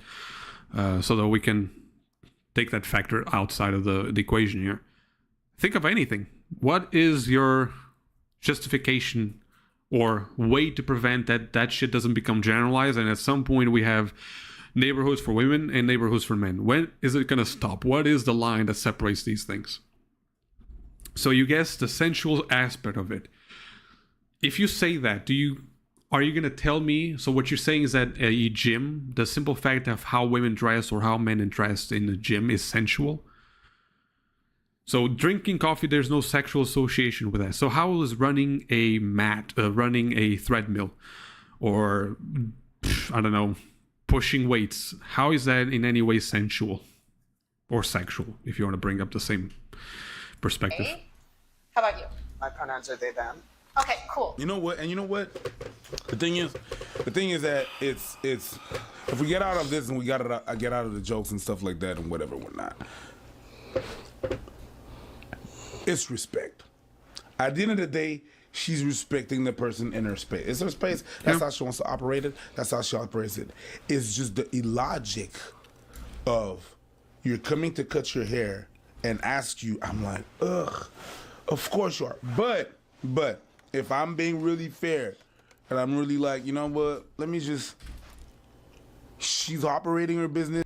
No, I'm asking a question. It's not about being serious or not. I'm asking a question. Where is the sensual aspect of it? Again, this is a very American thing. You're complaining about people sexualizing everything, but you're sexualizing the gym. Like, I'm sorry. Is this like everybody's watching here? Is this a European thing? Like, there's nothing sensual or sexual about someone being in the gym. If it's the outfits and shit like that, how many women do we see with yoga outfits outside in the world? Like, I don't know. This is a very weird mentality for me, that something like that is sexual or sensual by being in the gym. I don't know.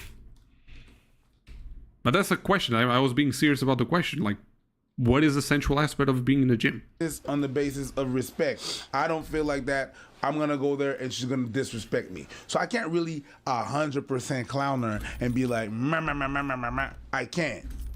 But it's illogic for me to be like, go and cut my. What if I say no?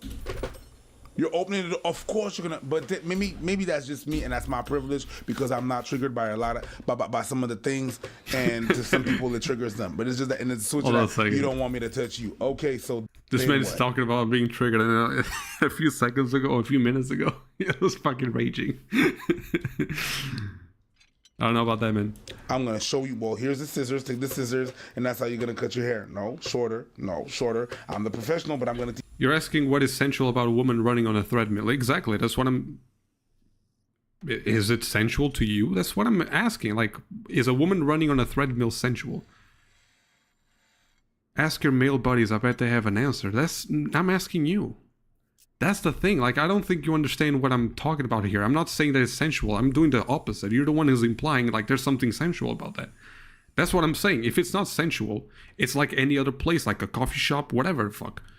I don't know. I feel like it's kind of wrong. Like, do you agree with this? It's kind of wrong to sexualize women in a gym.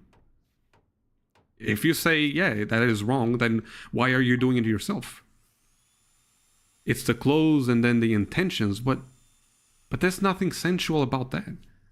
If you're talking about the guys, like the male buddies that you're talking about, the ones that actually do something wrong, like, name me a gym that will allow that. Like, by policy, yeah, you can harass our female attendees here. That's not allowed as well. And like I said, that is a cultural thing that you have to change, even if it's already something that is illegal or something against policy. It is something that you have to improve over time.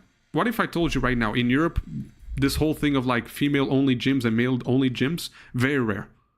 Very rare. Like, I've heard about this shit in one of your commentary in one of your commentary channels. I don't think it was I've Been Preached or some other channel. That shit existed. I was like, what the fucking exists? In UK, the same thing. And UK is heavily criminalized in sense of in London at the very least. I'm not sure about outskirts of London, but in London, gyms, they do have to be segregated because as of right now, culturally speaking, it's dangerous as fuck. Not to me, but per se, as many other people would.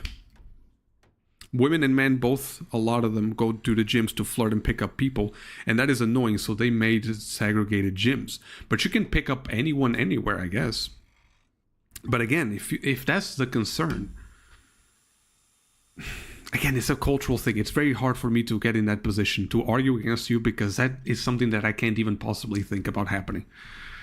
Because a gym, here's the thing, if you talk about pickup, it depends on what kind of pickup you're talking about. Sexual pickup, like cat whistling, wolf whistling or some shit like that. Because if it's pickups and all that kind of shit, that can be annoying, but are you not going to be picked up at a coffee shop? I don't know about you, but I think women can be approached anywhere, or they will be approached anywhere. So that's also not a reason for me to say, hey, segregated is all right to me. Again, I'm not saying that I don't understand why women feel comfortable about that. I'm just saying that's a dangerous precedent and not the solution. Women should feel comfortable in a shared gym. That's what I'm saying. I'm not saying anything otherwise. Let me just get this one here. Oh. It's just that. But if we remove that, she's... Wait. Oh, shit. So, let me see if they do have something about the gym thing. Since we're in the topic, I don't want to talk about two different things here. So this one was the... For example, I see this. This was something that was also going around. And you probably saw this. Hold on a second. So the whole thing of like the women recording, and because the guy glanced once or twice, then all of a sudden that becomes sensual or sexual, therefore they're creeps. This could also be a reason for me as a man to say, like, I want a segregated gym, but not really, because in the end of the day, this is the behavior that we have to ban. First and foremost, cameras in the gym to me have always been a bit weird to me, right? Especially because when they place the cameras and they get upset because, oh my god, this bitch just stepped into my shot. Like, bitch, you shouldn't even be recording in the first place. You can record, just don't get upset at people that they feel uncomfortable with that.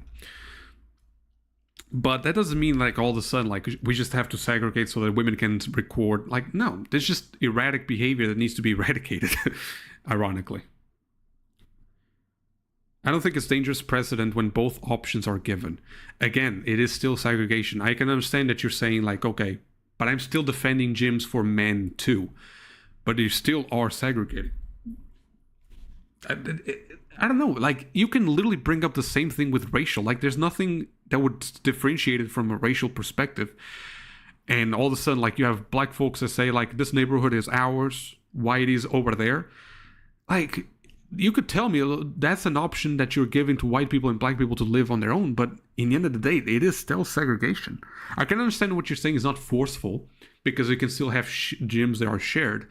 But at some point, if you're going to segregate everybody, then why even have shared gyms? Would they even survive? It would become a very niche thing.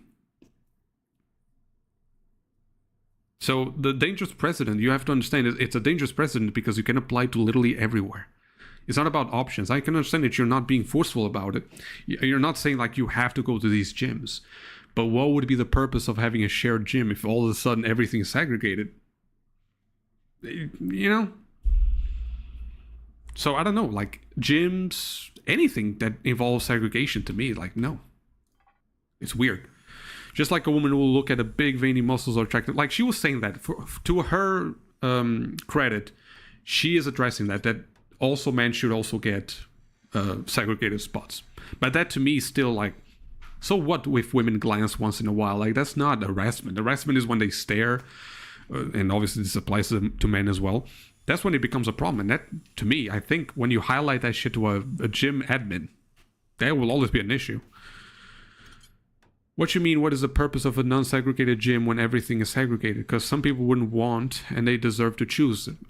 Again, you're kind of going against the logic of business. If everybody is going for segregated, let's imagine 90% of people are going for segregated spots. What would be the the purpose and survivability, I'm butchering that word, of a gym for shared gyms, if all of a sudden everybody just saw that shit as weird? They're gonna stop existing. There's no way you're gonna have a niche place for something that has been culturally considered to be weird and something that is not chosen by any fact. They're not going to create any shared gyms at that point. Like I'm telling you, in Sweden, it's rare to have the opposite, to have gendered saunas, because they at some point accepted, hey, why even have gendered if you feel comfortable sharing the same place? Once you have a shared place that can basically accept everybody without making anyone weird, then why would you want a gendered or segregated place? That's it. That's the norm that I'm going with. If something is already comfortable, you don't need to create segregation. Not true, because gay clubs always existed here, even when they have almost universally. But here's, for example, you're talking about gay clubs. As a straight guy, am I not allowed to go to a gay club? You're not talking about the same things here. You're talking about specific places for specific things. Not segregation. Gay clubs are not gay-only clubs. Gay clubs are for gay men to find other gay men. But you, as a straight guy, you can go there, have a beer, and talk to fucking gay guys if you want. There's no problem. There's nothing that will come down as a bar administrator to go like, hey, you can't be here because you're not gay. I'm pretty sure legally you can't even do that.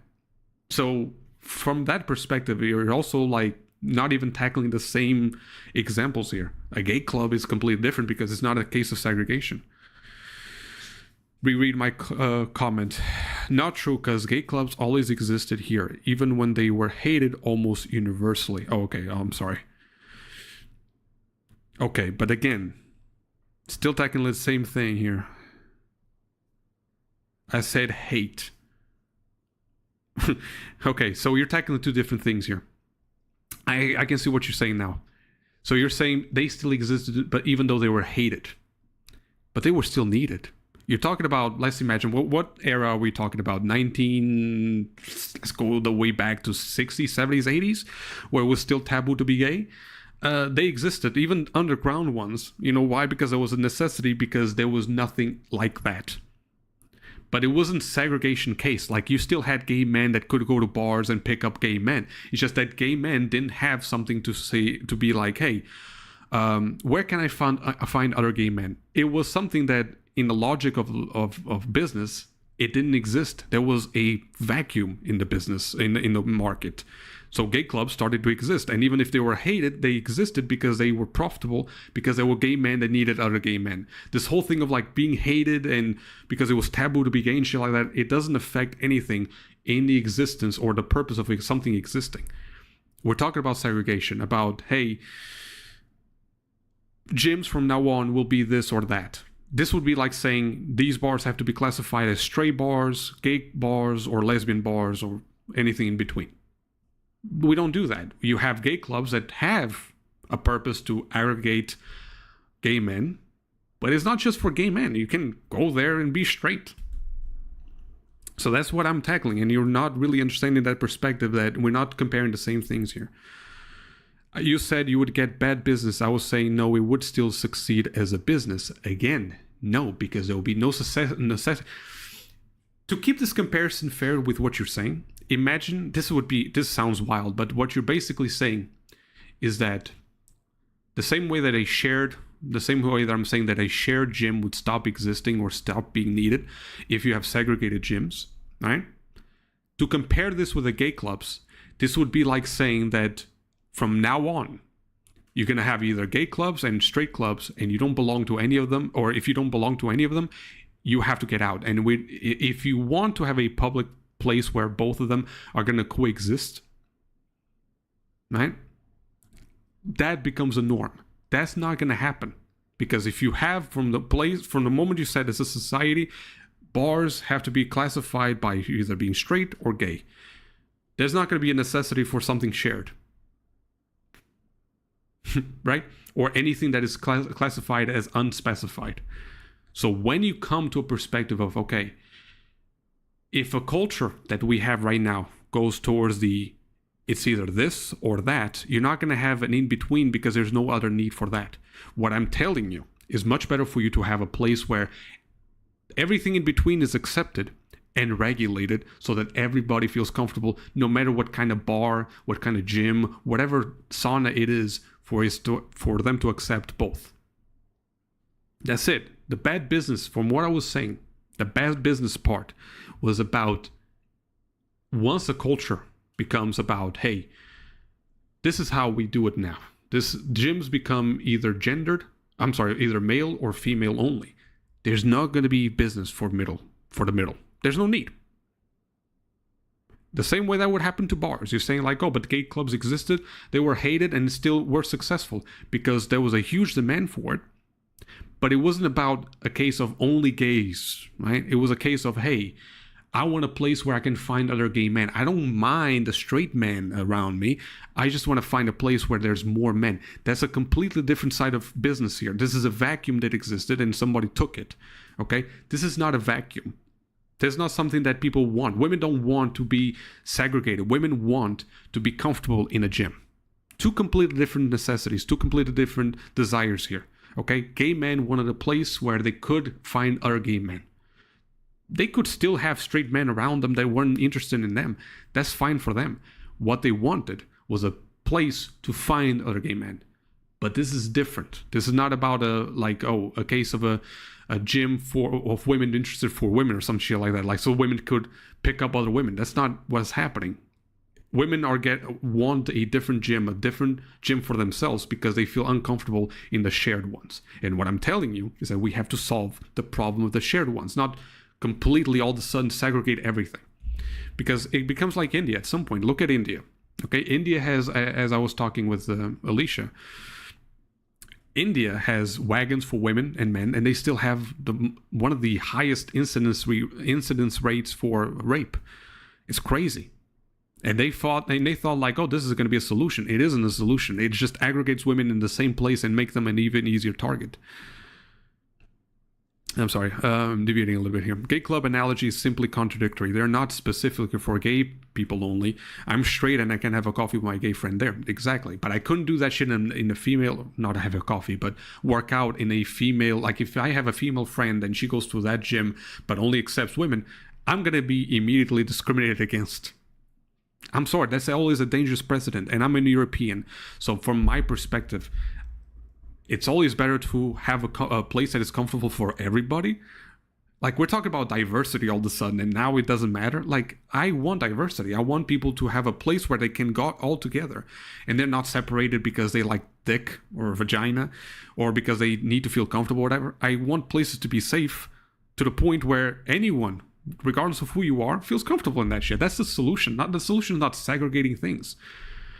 Like, again, like I said, if I was God and I could give you that shit, grant you that shit right now, like every single gym, women will not be picked up, they would not be approached, they would not be harassed. You would take that shit. So the segregation is not really the solution. It's just that it is a temporary thing that you find that it's better. It's that case of like, what is it? It's not the best outcome, but it's something. Right? It's like democracy. Democracy is a terrible system, but it's the best we got. It's the same thing. Segregating things, yeah, sure, it could work in a small term and in a short term, but in the end of the day, you're going to set a dangerous precedent to everything, which kind of already happens because gyms are kind of going to other places as well, or other businesses are being affected by the same division. And I don't like division. I'm sorry, I'm just not a guy for division. That's not the topic. No, but when is the next video coming out? Oh no, that's no problem. I posted a community post. I don't know if you saw that shit. It's gonna be next Thursday. Needed a whole week for myself to make the whole fucking video, man. But it's gonna be a nice documentary. It's GTA 4 themed. So you can check my community post if you want. So I was a bit distracted here. Sorry about that. But yeah, this topic, I guess everybody was already talking about this shit. This was a huge meme. But for example, this could also be highlighted as like, oh, guys should have a gym for themselves. I don't agree with that. I don't think guys should have a gym for themselves. We just should have gyms where they don't allow recording, or at the very least, women who get these accusations just straight up blatantly lies, and, the only word I can come up with are creative.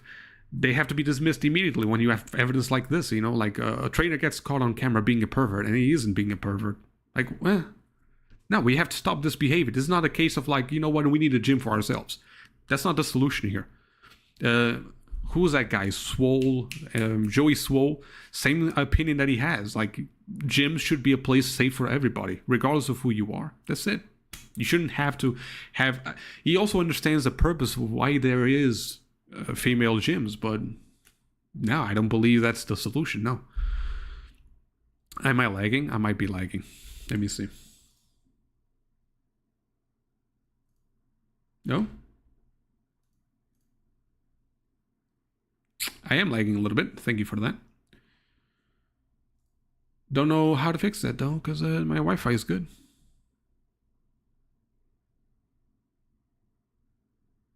How bad is it? It's not that bad, is it?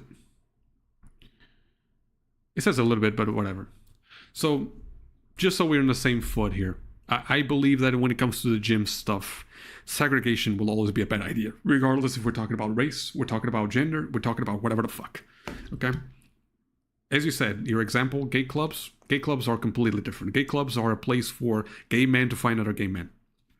You can still be straight and go there if you want. You're not barred from it, right? So, I don't know. I just don't like segregation. I'm European. We don't have segregated shit. There might be one or two gyms that I don't know about that they are for women or men or women.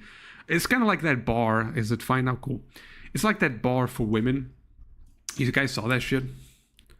Bar only for women closes.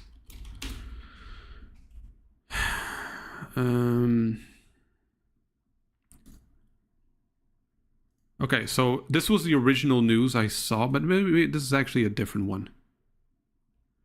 I don't know if it was in UK. I saw one that they created like a female-only nightclub to stop men ruining nights out. And when you see pictures of their high night, you know, very populous night, it was just about 7 women staring at each other. Yeah, you're not addressing the right things. Like, you're segregating things that don't need to be segregated. In the end of the day, you need to provide a safe environment for people. That's it. You know, this whole thing of like, oh, only this, it's this one. Even though I don't like these videos because these tend to be divisive as fuck. But it was a real thing. It happened. It was like a nightclub or whatever the fuck it was, a bar that was created for women, by women, only for women. And it flopped in about a month or so because, well, that's not what ladies want. Ladies want to be hooking up with men, but they want to be safe about it. It's not like there's no valid reasons to want a separate nightclub. It's just that that's not the solution. Yeah, it was me. How long are you streaming tonight? Make sure I tune in. I'm gonna try to, like, listen, I'm not sure if I can stream for too long because my voice is already kind of fucking up. But I'm gonna start warning people on a community post. Like, there's a possibility to make 24-hour community posts, so those only last 24 hours and they get deleted.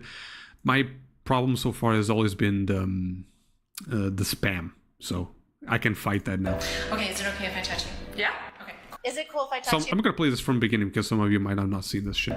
Okay, is it okay if I touch you? Yeah? Okay. Is it cool if I touch you? Yes. Shaylee, is it okay if I touch you? Yeah. Okay, cool. I love that idea. Is it cool if I touch you? Yeah. Okay. Ah, no. What? No, We just started. No. I know exactly what that is. It's the barber that ass couldn't send before touching you. No. That's a no. In the scale of everything dumb, that's a no. That's dumb. I came to cut my hair. Of course you're gonna touch me. How you gonna do that? Wi-Fi? How you gonna touch my hair? How you gonna cut my hair without fucking touching me? Can I touch you? Yeah! That's what I'm here for. Imagine I go to see you and you're like, can I touch you? And I'm like, no. What then? the head fucking bobbed it. What do we? That's insane, dude. Hey, I'm here to cut my hair, but don't touch me. Do it telepathically. They're talking about that shit, like by telekinesis.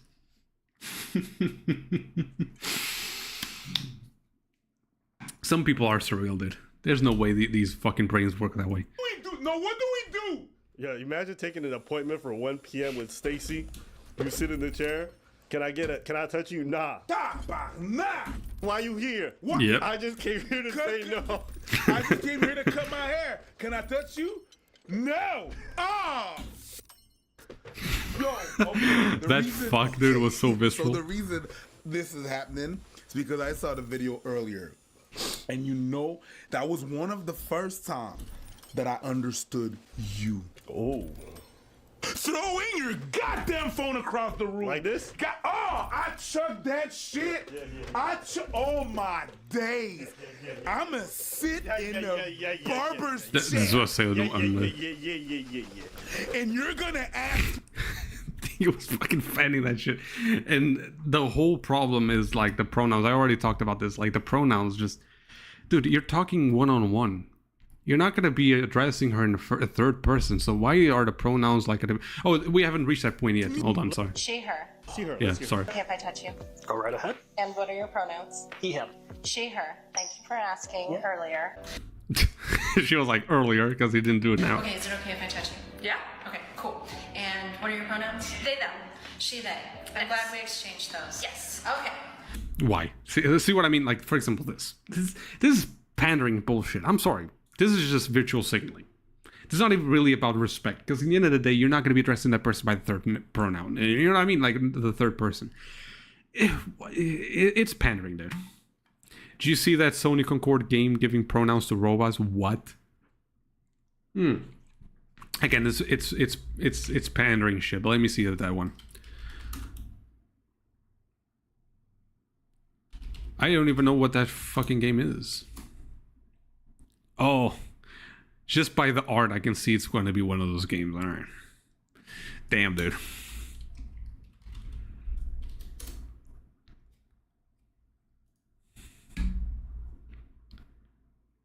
Demographics, yeah, it's going to be one of those fucking games, isn't it?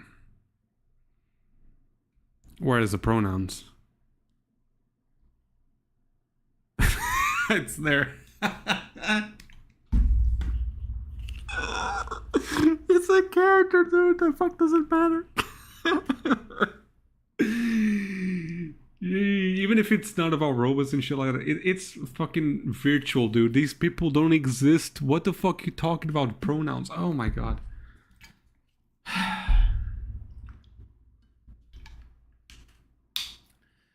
I remember when stats were a thing. You know what I mean? Like, I want to see the damage, the damage stat. I want to see the defensive stat, the block stats, shit like that. What the fuck am I seeing here right here, man? Why is this relevant in the selection screen? Like, you have information about what a synergy shield is. Okay, cool. Actually, you don't have a lot of information on this screen. That's kind of fucking wild, but whatever. She's an anchor, which I'm going to assume is her role, right? And then you have the she-her, because obviously during gameplay it's going to be very fucking necessary for you to remember that. Dude, you could be, like, write a lore piece. Like, one of those, like, Wikipedia of wiki, what is it? Wiki fan wiki? Wiki fan? I fucking forget what it fucking means. Fan wiki. What the fuck is it called? Fandom. I didn't want to say that because all I could think of is famdom, dude. Right. Yeah, in that shit, you always have your lore pieces where you can write what a pronoun is, whatever. Selection screen, though, man? And here's no white characters to select. Is that true? Well, yeah, it was mostly... There's one white bitch there. I think. Well, most of them are different colors either way, so I'm not sure if that's a big problem. But yeah, it's hilarious, man. Goes without saying, yeah. I mean, I see one here. Then we have a brown character, I suppose. Black character. Black character, black character, black character. Black character, like, I don't know. It's not a problem to me. It's just... You can clearly tell it's the pandering bullshit that really gets me. Like, I fucking hate that. I'm glad that you came in today to give me the opportunity to talk about what it's like when we grow out our hair from a shaved head. Mm-hmm. First things first, is it okay if I touch you and take down this little thing up through the top? Okay, cool. So, is it cool if I touch you? Yes. Am I in here? Yes, I am. Right?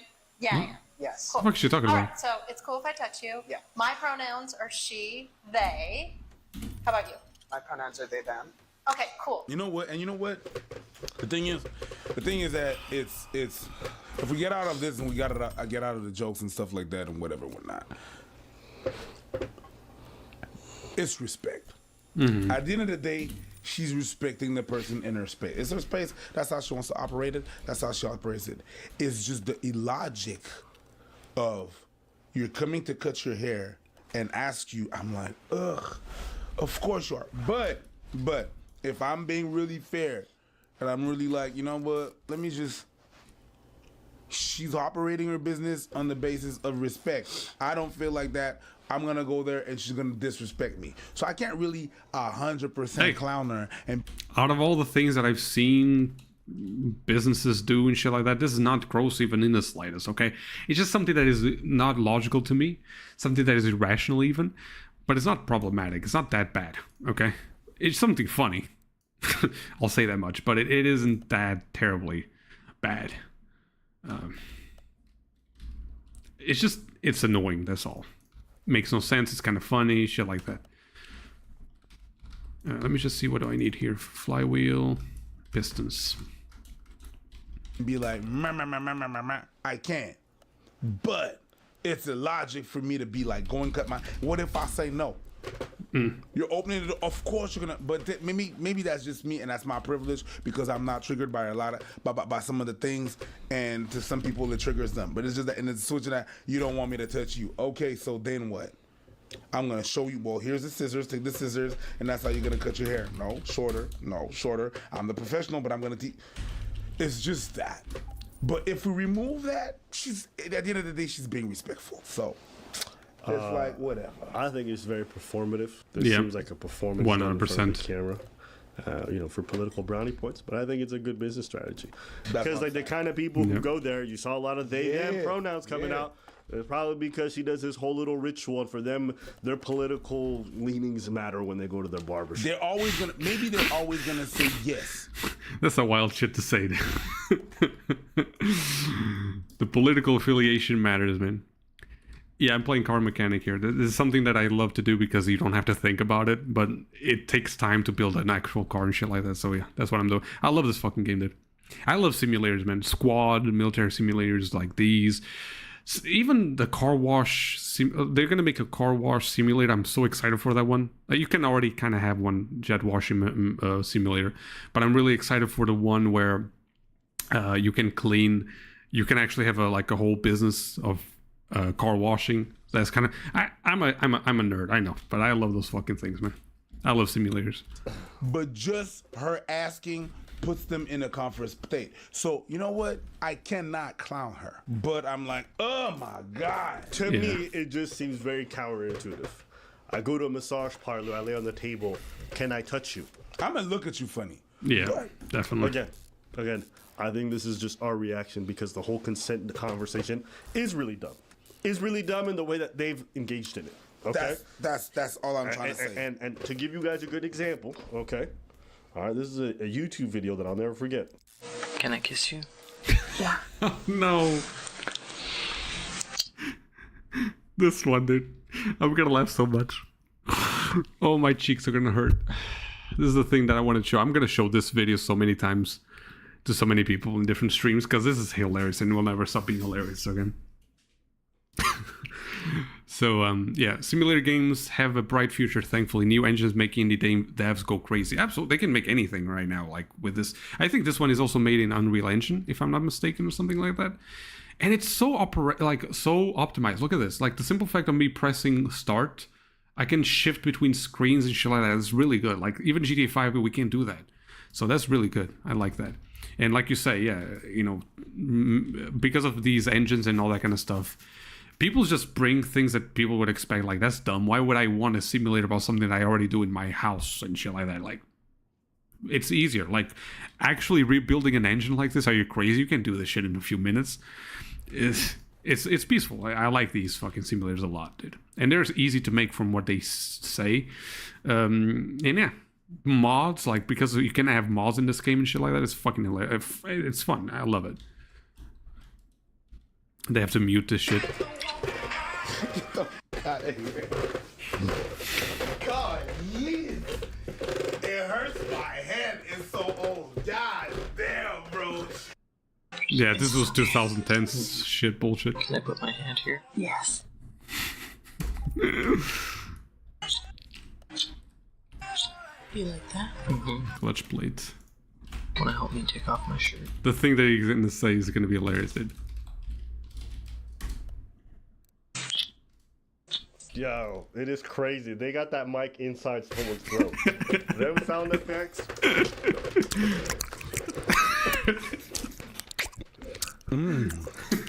Oh shit. Yeah, you didn't know this was gonna be an ASMR. Jesus Christ. All right.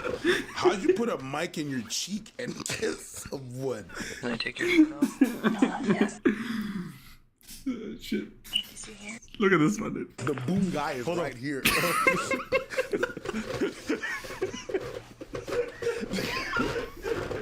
The guy.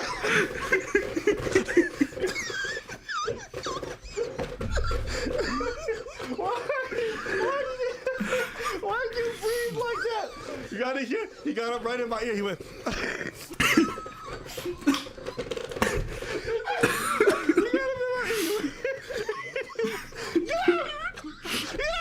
You got in my ear. You went. He got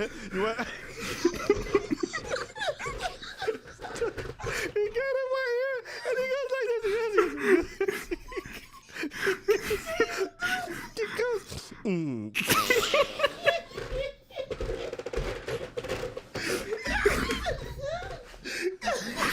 The guy with the mic is just.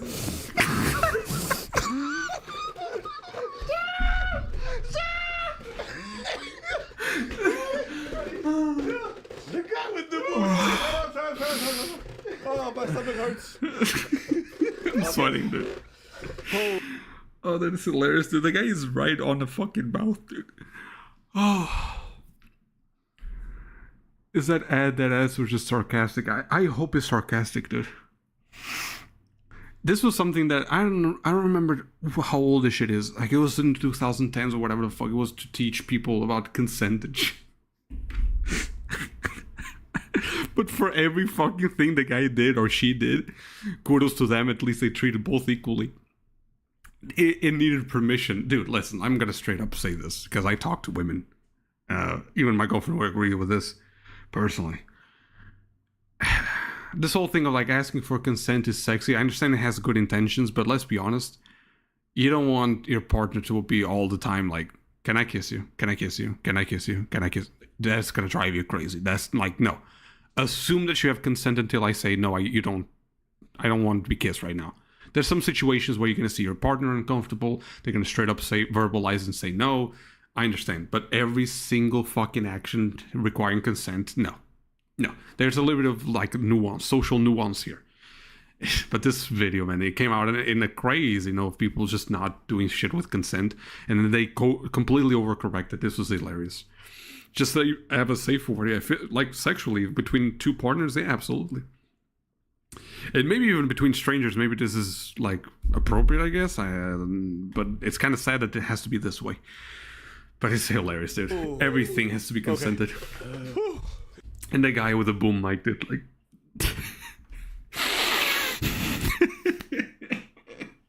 So fucking close, dude. This video was. It had to be satire. I don't know, man. I didn't say shit. That was a good one, dude. Yes, please. Can I kiss your neck? No, nobody does like that. Okay, stop. Yeah, okay? no, it was ridiculous. I think it's good to ask for consent. Yeah. I think it's good to talk to your partner during, all right? I don't think you should just assume everything possible, right? It's not because she said you can be inside her that you can take her bum. She definitely asked for certain things. It makes sense. But if you're already kissing somebody's neck, I don't think you need to ask them if you could kiss their chest. Wow. All right? Listen, sex and intimacy, a certain level of it, requires a bit of tension, a little bit of mystery, a little bit. Doesn't mean you just, mystery, I'm in your bum. That's not how it works. But I think it's okay to not have to ask every 5 seconds. No, that's what I'm saying. This is why I said it's performative. Yeah, I don't think these people actually do this. They don't do that. I don't believe this is actually something that's useful. I think they do it for brownie points because it looks good. Yeah. And this video came out, I think it was like 2013, at a time when it was cool to say you did this kind of stuff. And in some how much crazy shit happened in 2013, dude? Because 2013 was a crazy year. GTA 5, Skate 3s at the point or whatever. It wasn't released, but I think it was playable by then. Battlefield 3, like, it was insane, dude. And then these events, like, it was all the craze about we're moving away from pop, getting to hip hop all of a sudden. Crazy. 2015. No, before that. It was before 2000. Let me see. I said 2013. 9 years ago. Yeah. They fucked up the editing there. I need road caps here. Hey, listen, there's a couple of things he did, though, that I think you should ask consent. Yeah, you kiss a tie. We can't see it. You skip the outer tie, but on the inner tie, Jesus, you didn't ask for that. That's fucked up, my guy. You should be canceled. They're being You gotta imagine if y'all just walk in with your wives and you're like, can I hold your hand? Oh, my God. Can you imagine? Hey, Aaron Smith, how you doing, man? You're looking at your child and like, hey, can you hold my hand, please? But it's like, it's just in there, whatever. Again, I think these people really start from a good place and they just take it so far that they just look like Looney Tunes. Consent is a good thing. Absolutely. We all agree. Okay? What you guys are describing is insanity. Yeah, no reasonable human does this. It's too much. None. I've been in your circles. They don't do that. I actually know some of the people who shot this video. I know they don't do that. You know some people? You know some people that shot this video? Yep. Oh, all the people who did this are in the city. Oh, shit. This here? Yeah. Yeah. So, all this to say. Oh, the video about consent. Okay, cool. That one was ridiculous. it's performative. But it's fine. It's I think it's a marketing standpoint. So, it's yeah. I really think it's just they want political inclusion. I think that's what it is. For them, it's to their political group. It looks. It's still crazy to me how going to a barber, you need to have like some sort of like affiliation. Oh shit! I fucked up the camshaft here. You have to have like you have to agree with your barber in terms of policies and politics. It's insane to me, man. Absolutely ridiculous. I don't know. Like you guys tell me, but my barber could say some crazy shit. It's not gonna make me go like, you know what, this guy is a fucking asshole toward, or this girl is an asshole towards women, towards men. I'm not gonna go there. I don't give a fuck. Does she cut the hair good? I mean, I'm not needed at that point. But when I went to to the barber, if it was a woman or a girl or a guy, whatever kind of opinions they had, like, it doesn't matter to me. It's gonna be some fiery discussions, but that's it. Like, I don't think I can be thrown off because someone has a different political idea or social perspective of certain things, even if I include myself in that group. It's so weird. It's just weird, man. Yeah, random user. I do believe the same thing as you do in that sense. Like, it's so weird that people actually live like this. I'm doing good. Hey, Aaron, how you doing, man? Just chilling today. Good. So they'll say the right things, and this is what this strikes me as. But we want to hear from you guys. What do y'all think? Do y'all think that's sexy? No, absolutely not. Like, the whole thing of like, oh, consent is sexy. I understand the purpose of why people say that shit, but you don't have to say it's sexy just to make it okay. Like, consent is needed. Point taken. Like, that's not really up for discussion. You don't have to glamorize it or make it seem very sexy to be, you know, all of a sudden to motivate people to do it. Like, people have to do it for the right reasons, not because it's sexy or some shit like that.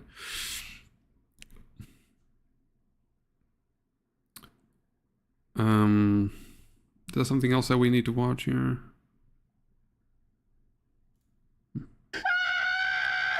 I was talking about the video before, you maybe caught halfway. So basically this girl, this barber, she pretty much has to ask you every time she's about to touch you, like, can I touch you? Even though you're at a fucking barber shop, it's expected that you're gonna touch the person to cut their hair. Okay. She asked for that, and also asked for your pronouns, which you're never going to use because you're not talking to third person when you're talking to that barber shop, to that barber.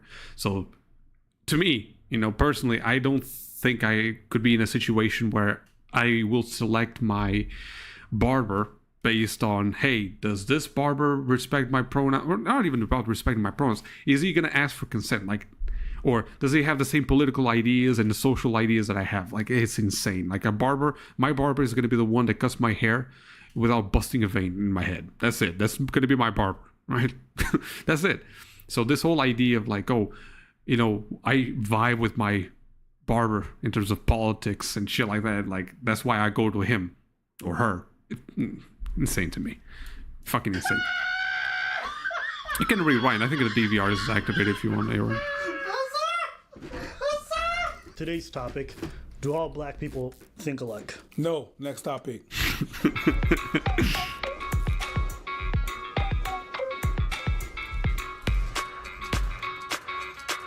All right, looking at the guy in the front, I already know he's Ethiopian. Yep.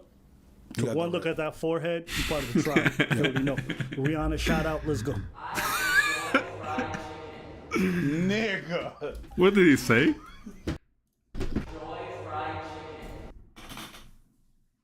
Yo, Jubilee or whoever is doing this shit, like, they have no fucking chill, man.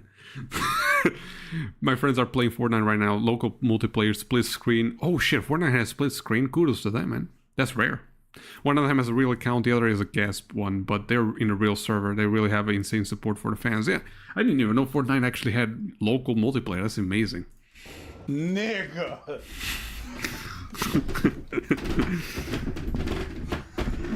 That chicken question, dude. Nigga, I did not click this video. Nigga, I did not click this video. I am baffled. What is this? You ain't shit, man. Yeah, Jubilee, man. Wow, Jubilee. Jubilee, you ain't shit for this one. Oh, you ain't shit for this one. Oh, shit. Okay. Listen, I know Kendra works at Jubilee, so I'm gonna just assume this question came as a joke. I'm assuming. Oh, Yeah. Jubilee. I'm gonna assume. Okay. Sometimes, you know, Abba and Bree, sometimes they're really just mean for no reason. Jubilee? Yeah. I'm gonna just assume this is a joke. Jubilee? No. You? Nah, you know what? Sometimes Alright. if you just go really far, sometimes it's just funny. So you know what? Listen, I'm gonna let it slide. Let's just have a good laugh. Oh, Let's, my God. all right, I'm sure it's gonna get better. Sure. I thoroughly enjoy fried chicken. Hey, he didn't even hesitate on that one. Listen. I'm sorry. This is no. I just don't really like. Listen, who doesn't like chicken? It is one of those things. Like, I never understood the stereotype because when people talk about the chicken and watermelon thing, like, dude, as a Portuguese guy, I love fucking chicken and watermelon. Like, goddamn. Lately, black people embrace the KFC stereotype, and I'm loving it. Stereotyping unites us. Yeah, and I mean, again, who the fuck doesn't like chicken? Like, I don't get it. I really don't get it. Fried food. I'm not really a fan of chicken. I've never ate it, so. You've never had fried chicken? This man talked like he didn't fucking believe her. Like, you never had chicken?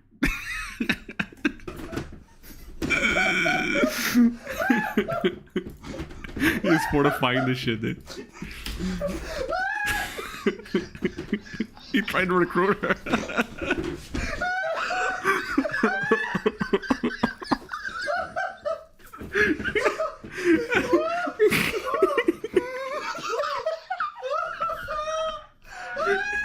He was baffled. My man was baffled, dude. Quick little break. If you guys are enjoying this, you're having a good little laugh. Like, comment, subscribe, all right? If you want bonus content, we have exclusive videos up on Patreon right now. Do we? A lot of it's uncensored. Goddamn. Go enjoy it.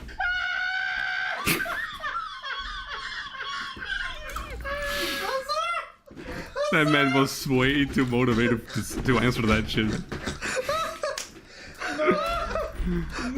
Oh, man. I refuse.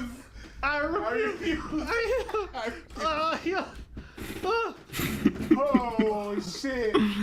Oh, man. I'm crying. Okay. It was all in this. She said, I never had fried chicken. Pod, there's a 5-second silence, and they're like, You had chicken? You never had fried chicken? Oh, no. Okay, this is not satire. Whew, okay. Today's video is sponsored. Oh, wait. All right, you already know.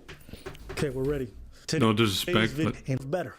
As we're saying, still, you gotta get your month free. So a big shout out to Blue Chew for sponsoring this video. There is nothing wrong with white people wearing dreads. This is gonna be the most surface level questions ever. Yeah. Also, I always hate this fucking thing because people pretend that Vikings didn't exist. Like, y'all see motherfucking Vikings, man. Jesus Christ. Let me see if we get a fucking image here that is actually... Like, what the fuck do you call this, man? You know what I mean? Like, come on. Even if they mention all of the cornrows and shit like that, like, look. I know this is a show, whatever the fuck, but... Can I do this? There you go. Like... These exist, man. Like, this is not something that, oh my god, white people just remember to do that shit. Like, what the fuck? It's just a stupid thing that people to be upset about how people wear certain things. I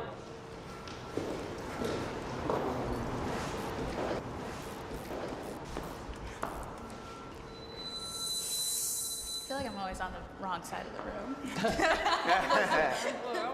Would you guys be offended if I had dreads, since I'm biracial, since I'm half black and half white? So where is the line? Like, if someone's a quarter black? I'm not gonna sit there and come to your face and be like, you're not 100% black, therefore you can't. Like, that's not my place. However, if you're a It's not your white place person either way. and you have dreads in your hair, it's like, what does that mean to you? Okay, so I didn't even talk about that shit. Like, again, it's not up to you to decide what the fuck that means to someone. You can literally question anything about anything that can literally question about anything that people wear.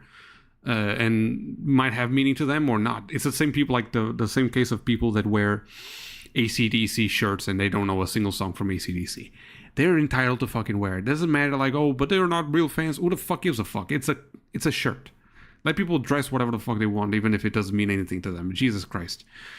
My rule is, like, listen, if it's something that needs, like, it requires something of people to be obtained. Let's imagine, like, obviously stolen valor, big problem, okay?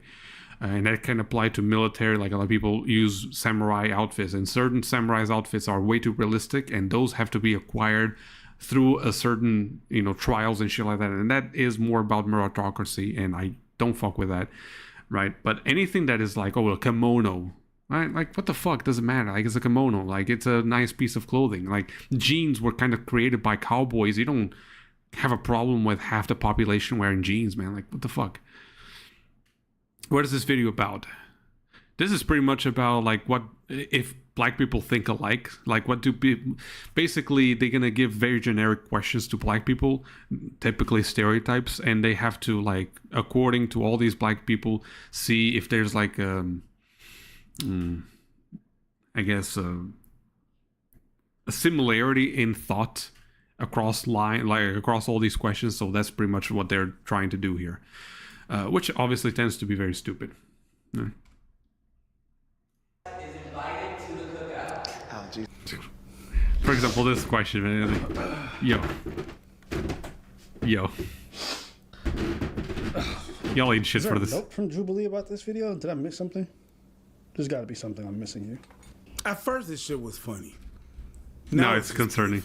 I'm gonna just skip this question. No, don't.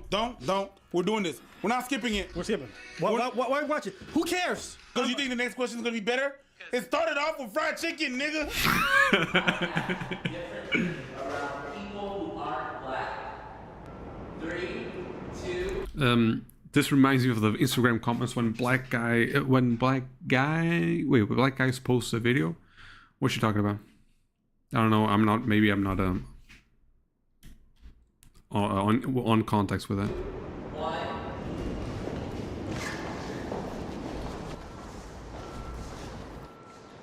You moonwalking? Which one? How you gonna moonwalk? Which one are you going? I agree that I act differently around people that aren't black just because, like, corporate America doesn't want to hear me talking, doesn't want to hear me speaking in slang, and But that's not for anybody. Like, I wish that it was different, but I feel like I need to do to fit into that group. I strongly disagree. I am me wherever I go. I'm a proud black man, and I'm gonna speak my truth every day of the week. If you don't like it, shit, it ain't on me, that's on you. And I feel like it's a disservice to anyone I'm around if I'm not being my authentic self. Because my white friends might want to hang out with me because I'm black. What does he do? He's probably like a comedian or something. If you have any kind of corporate office job, like, sorry, but you have a lot of a vernacular. It's normal. It's like that's anybody. When you're around the job, you speak differently. You pick up the phone like, "Hey, what up, man?" No, white or black. You know? Yeah, like that applies to pretty much anything. I don't know what you were talking about. Like womp. Oh, the typical shit that they typically go for. Yeah. It's kind of sad that some people feel justified in the things that they say because just, oh, I'm the fucking skin color. Like, this is no problem. Like, dude, it's still problematic. Words don't have a different meaning because you have a different skin tone. You know what I mean? Like, at some point, what matters is the context of what you're saying and what you're saying. It doesn't really matter who you are. Yeah. It's a weird mentality that there is across the internet. I do agree. I'm gonna pick up the phone. There's a way of saying things, you know? It's normal at any job. Yeah. But you don't speak like that. Yeah. They want some flavor. So if I go in being something totally different, then Let's do different things. One thing is, are you changing yourself or are you changing how you're communicating who you are? And I'm changing how I'm communicating who I am, and I still remain the same. Like, do you have a white voice? Do I have a white voice? I know, Cole, I'm a black man, trust me.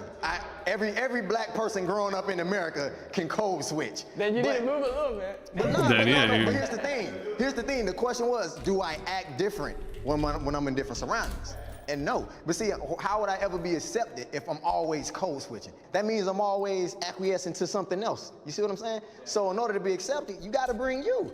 Do you guys, when you say code switch, do you mean you change the actual words you say, or do you mean you change the tone of your voice? I change how I say it, and I change what I say. I'll walk into a business meeting different than how I walk into the basketball court. So that's me. That's literally everybody. I'm sorry. Am I missing something here? This one here, like down below, it's me playing car mechanic simulator. Building a whole new engine from scratch, I guess.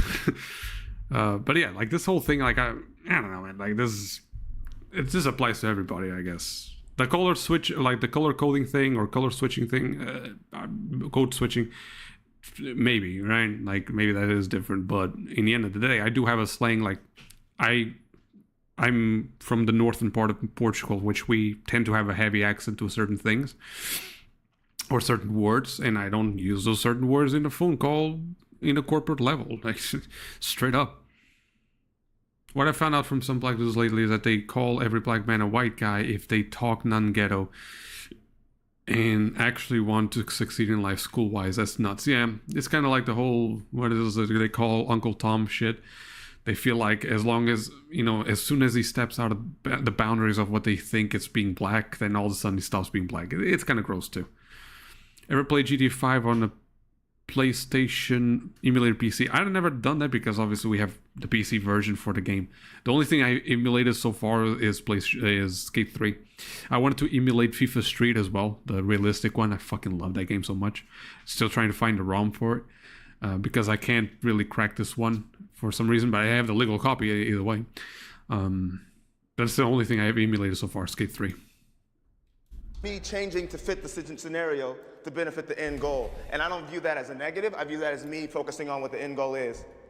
But I feel like American society has made black people operate in that fashion. Because nobody asks white people to code switch. They can be white in America, China, wherever. White people do code switch. Yeah. Not as much as black people. Yeah. Not as much. I'm going to give you that. Not as much, and it's not as drastic as black people. Because we go from one to another spectrum real quick. But yeah, people in general code switch. If you got friends, family, and work, you're not gonna talk to your friends, your family, and your work people the same way. Normally speaking. If you're like, well, me, shut the fuck up. You're an exception. I'm not talking about you. Normally speaking, most people are gonna talk to these three different aspects differently, and that's just normal. I am proud where were you before? Why didn't you stream? I tend to stream based on like if you're in the mood for it or not, but I've been lately in this one, I've been very focused in making this documentary. It took me about 2 weeks and shit like that. So yeah, I tend to stream when I'm comfortable streaming because sometimes I'm just really fucking tired. Sometimes I FaceTime my girl late at night because I gotta do this shit late at night. Otherwise you guys can't see this way too early. Like I'm assuming it's around what? At this time, maybe 9, 10 p.m. where you at, so mine is already like 2 a.m. So it's a bit harder for me to stream than the average person. be black.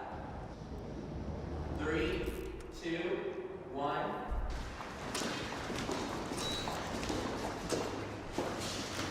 Well, all right, y'all.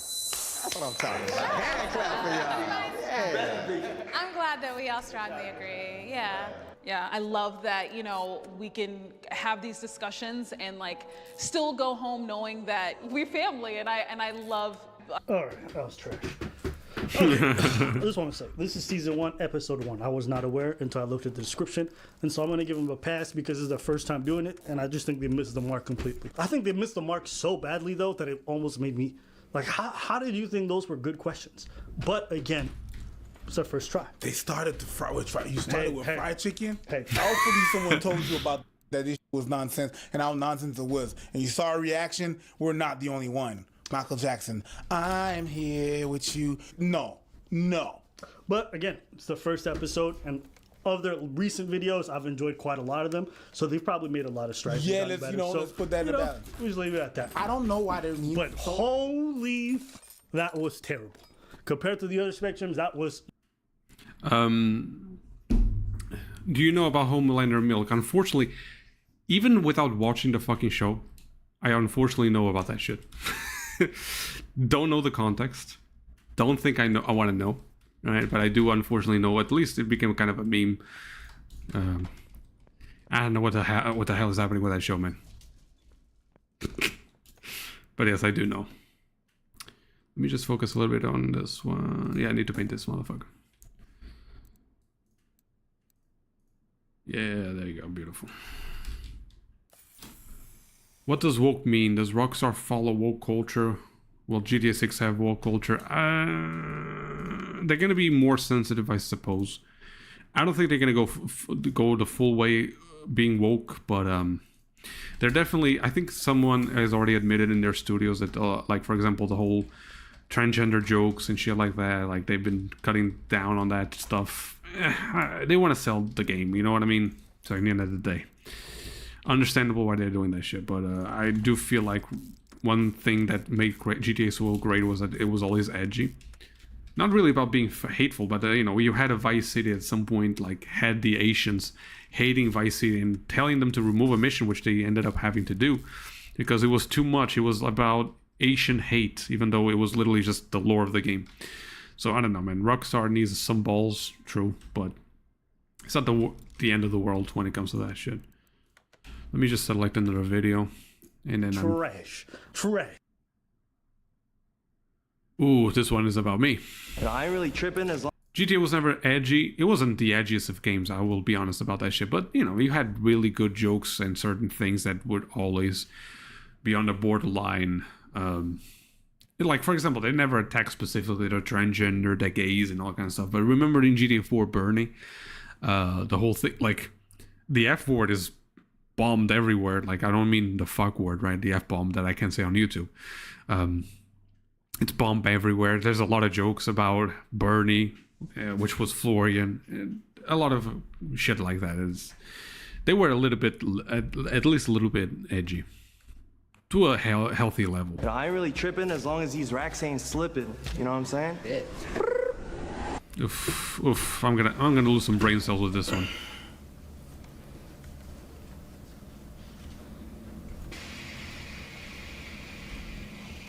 Jubilee! This is my friend Lily. We met in college. We attend college. This is Izzy.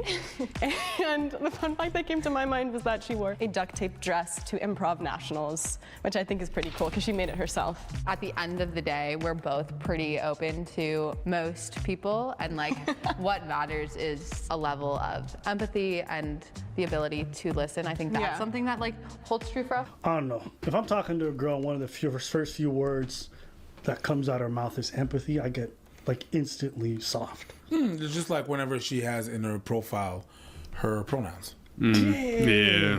It's like if I'm talking to a girl and one of the first few things is like intersectionality. I'm like, oh my God, here we go. Yeah. You know what I'm saying? Yeah. I don't know what it is. Yeah. It's like, why do you have to mention empathy? Yeah. If you're an empathetic person, it'll just come on your behavior. It's like a dude going up to women like, I'm a nice guy. Ladies get turned off by that a lot of the times. I'm a super nice guy. Shut the fuck up. You don't have to say it. Yeah. It's like... Like a motherfucker saying he's rich all the time. Bitch. Ooh. You don't need to.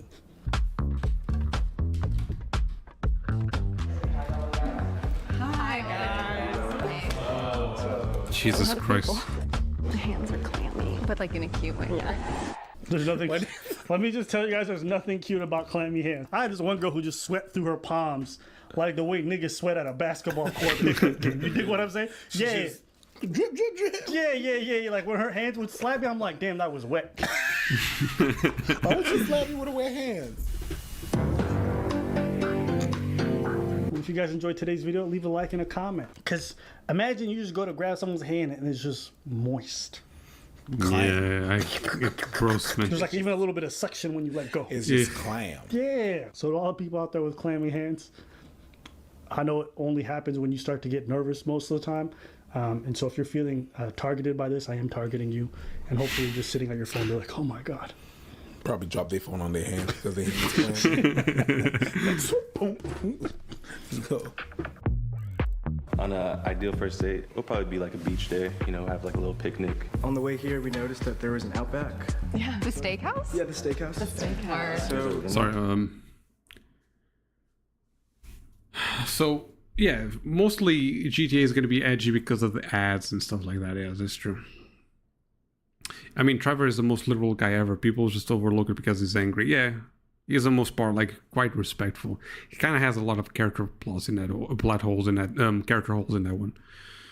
GTA was edgy. Remember, Gloria all had in GTA San Andreas. I thought it was a theme park when there's a ton of them, even in GTA 5. And that will still be there. Like, that edginess will still be there.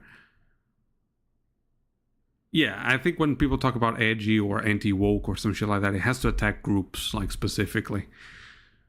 What about true crime gaming assault? That's also not edgy.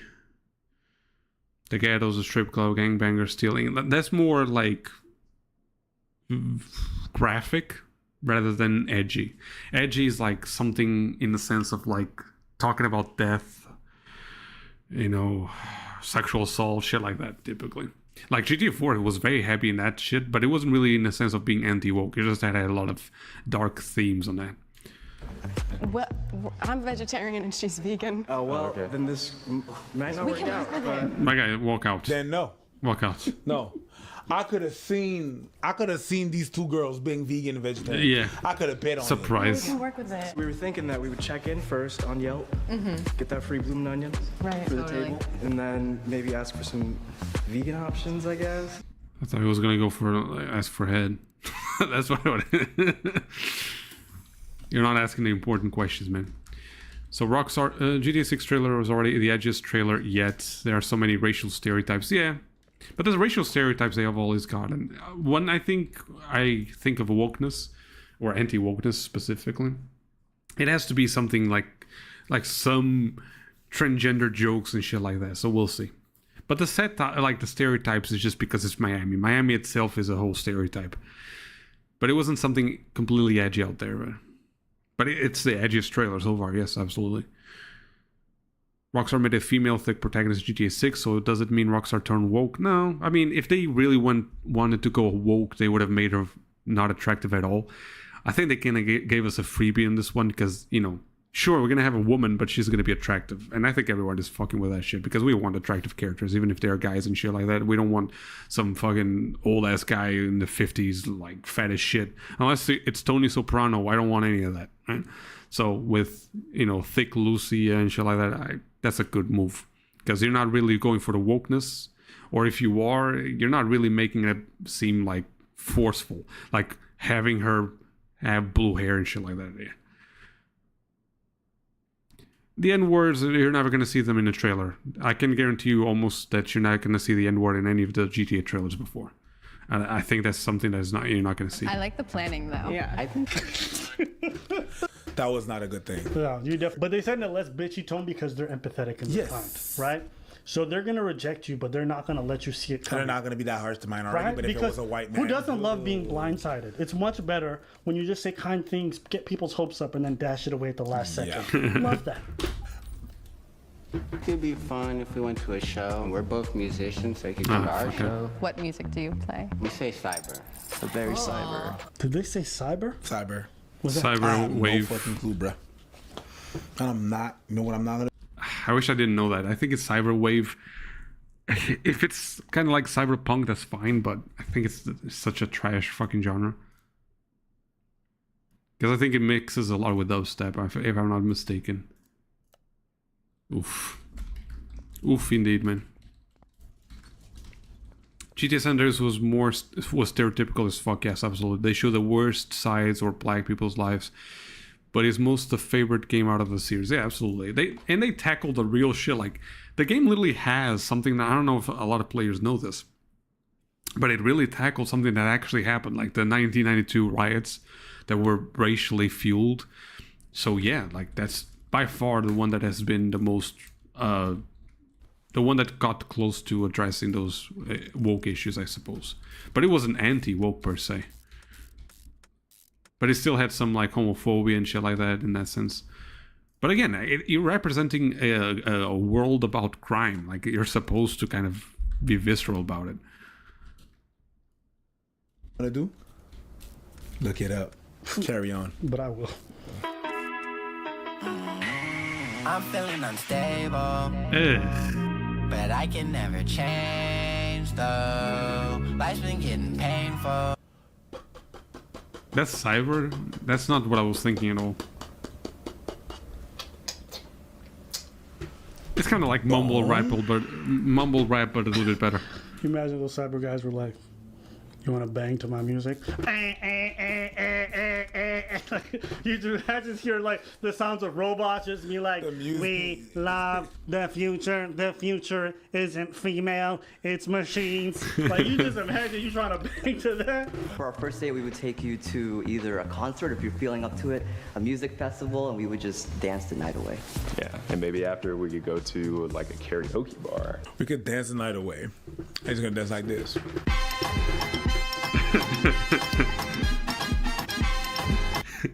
This lineup of men, dude. Motherfuckers put an anime girl on the monitor to think they're doing cyberware, man. Like, I didn't even know what the fuck. I'm not even sure if that's cyberwave, dude. So Ellie in The Last of Us 2 has woke culture, and Ellie is kind of not thick. And Abby is a man, so Naughty Dogs was... Well, absolutely. Like, the second game is pretty much the definition of woke culture. We'll see, because, you know, with the second season of the show, they seem like going less about it. Because the girl, I don't know if you've seen it, she doesn't look like Abby at all. And I know who girl this is. Like, she's been in a few movies, romantic ones. She's fucking hot, dude. Like, she's not like Abby at all. It's Last of Us Season 2, Abby. Like, it's not even the same fucking... Unless they're gonna, you know, do some heavy makeup on her. Fucking hell, dude. Unless they're gonna do some heavy makeup on her. Jesus Christ, what is up with these pictures, man?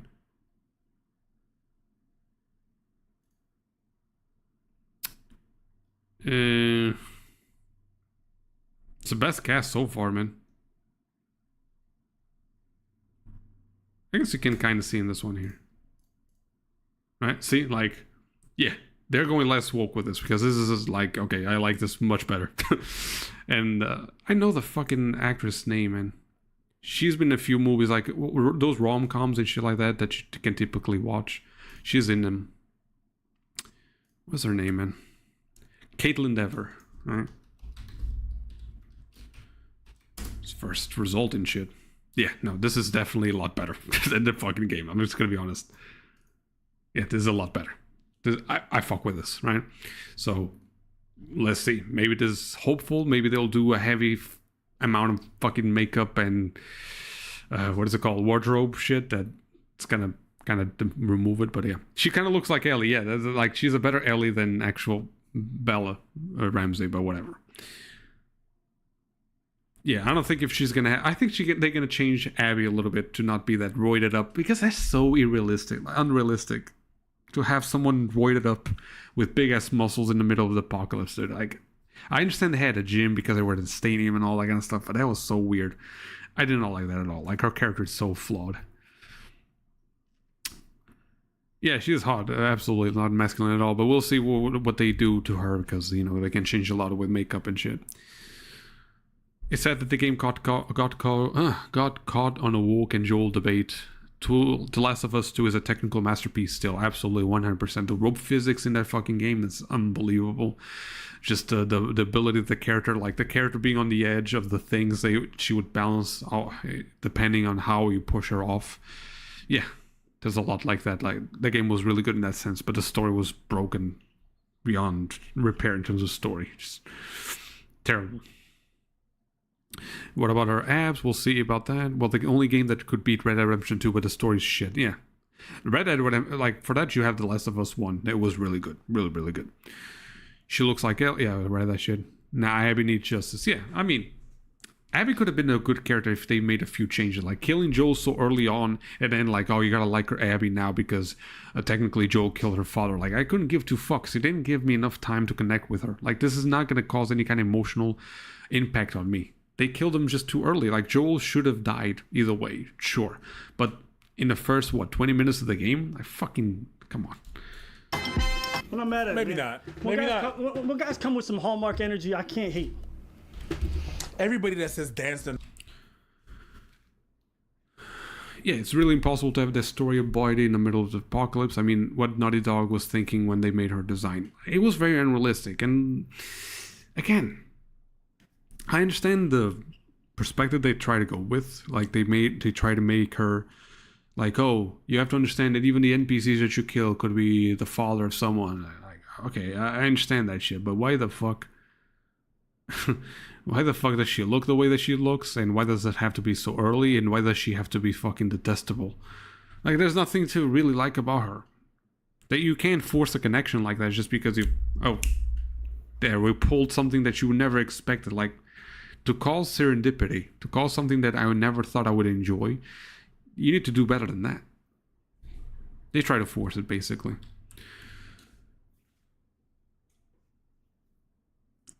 Yeah, they have gyms, but it's still impossible. Like, ask anyone.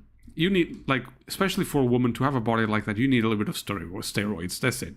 Unless you have, like, a high amount of testosterone, you need to have some steroids in your body for that shit. It's almost no way to do about it. But it is still unrealistic if they did have gyms. It just doesn't look real. And here's the thing. Think about it like this. In the apocalypse, where food is like scarce, or at the very least has to be rationed, wouldn't it be very, like, from a tactical standpoint, really bad to have someone that consumes that much calorie for no reason whatsoever? She killed Joel just like Trevor killed Johnny. Yeah, Johnny also got dispatched pretty poorly, if you ask me. I didn't also... Nobody liked that shit either. You could have killed Johnny, but do it in a better way than just in the beginning over some pussy shit. The night away, don't dance. That's true. At this point, maybe I'm not even invested in this video too much. Just get some good filters. So you're actually giving me a lot to talk about. Let me just see what I need. Scoop air filter. The fuck? How does this? How an air filter boosts the tuning of a game, of a car? Okay, they wanted to yell to us that Trevor is more crazy. That, yeah, that's what they really tried too hard to make Trevor seem scary. That is true. I need an air scoop too.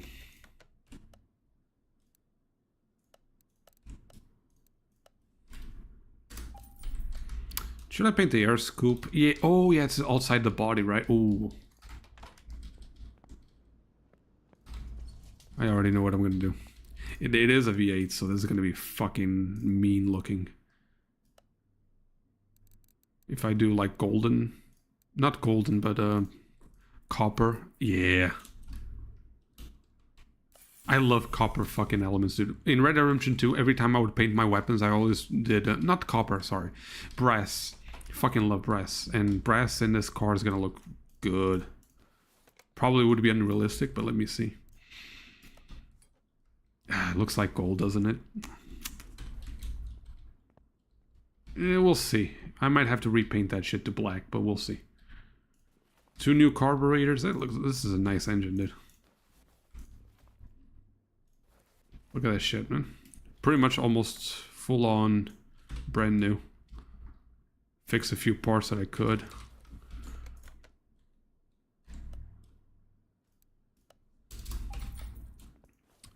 It's nice. We'll see it in the car in a bit. Hold on a second. Let me just finish this. The timing belts here. Now let's go for another chain.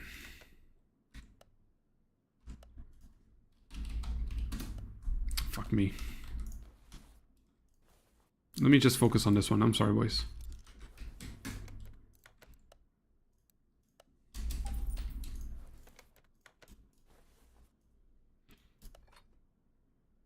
There you go. The timing cover is also painted. This game, like, the fact that they allowed us to paint the fucking things is so cool.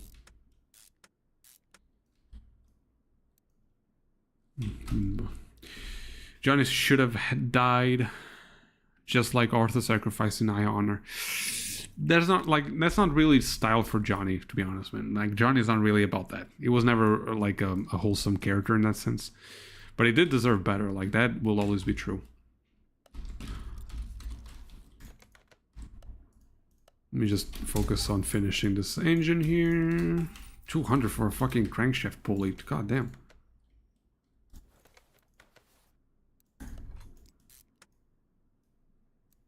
And we're gonna need 2 belts here. That's not what I wanted to do. Beautiful. This is very relaxing. Like, I feel like this game is very, you know, it's kind of like therapy to me. Seems like GTA 6 will have crazy in-car modification as well. I doubt to this extent, but shit, here's the thing. I've heard some positive news. Like, I don't know if you heard this, but Rockstar sends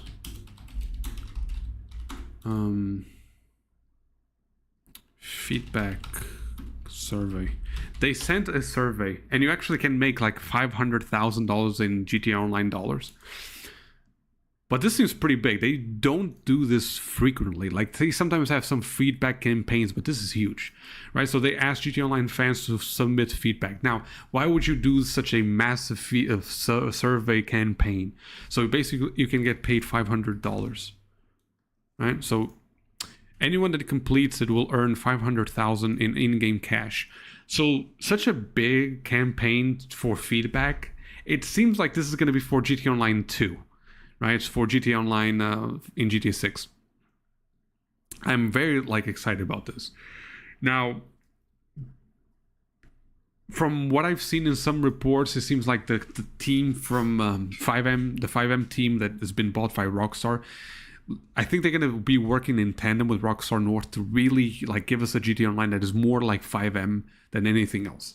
And that's really cool because with certain mods, dude, maybe even this will become a possibility. At some point, you can become a car mechanic and build your own engines in GTA 6. I'm very excited about that, right? Or kind of like Sims kind of thing where you can furniture your own house and stuff like that, like they already have in No Pixel. So that's going to be interesting.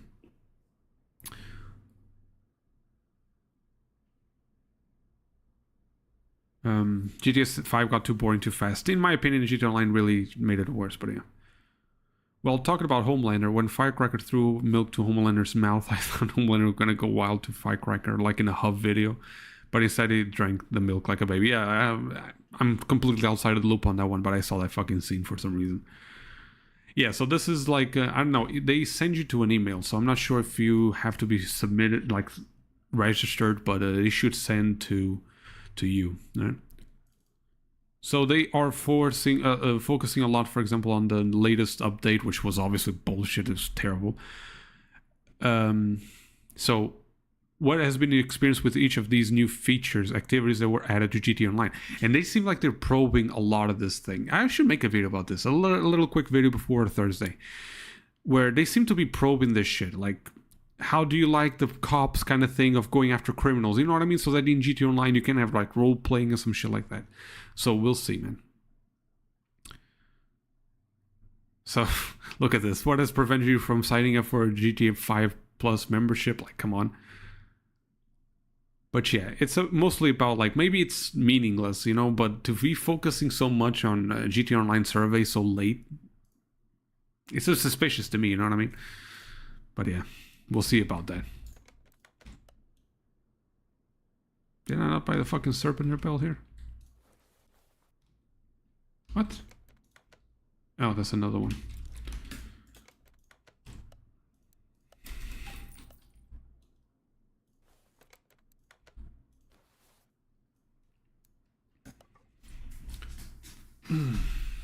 Yeah, GTA Online is the dead end of Rockstar, yeah, pretty much. I almost bought GTA Plus to play Red Dead Redemption 1 and L.A. Noire. God forbid me for even thinking about it. It's just that the message that you send is a problem, isn't it? That Rockstar can get away with deleting a bunch of cars in the game and then, oh yeah, pay us so you can have them back. Like, nah, I'm not gonna do that shit, Rockstar. Look at this beautiful engine. Look at this, man. Beautiful. What? Even the bottom looks nice. Look at this. Nice. Alright, let's remove the engine and put it in the car and see how it works. We can't start it yet, but I really like this one. It looks like the Sabre GT, you know? Not sure which one is that supposed to be. Maybe Chevelle SS in real life.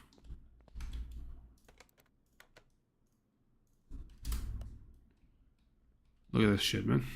We're obviously gonna paint the car and all that kind of stuff, but yeah, that's a nice fucking supercharger right there. Look at that shit.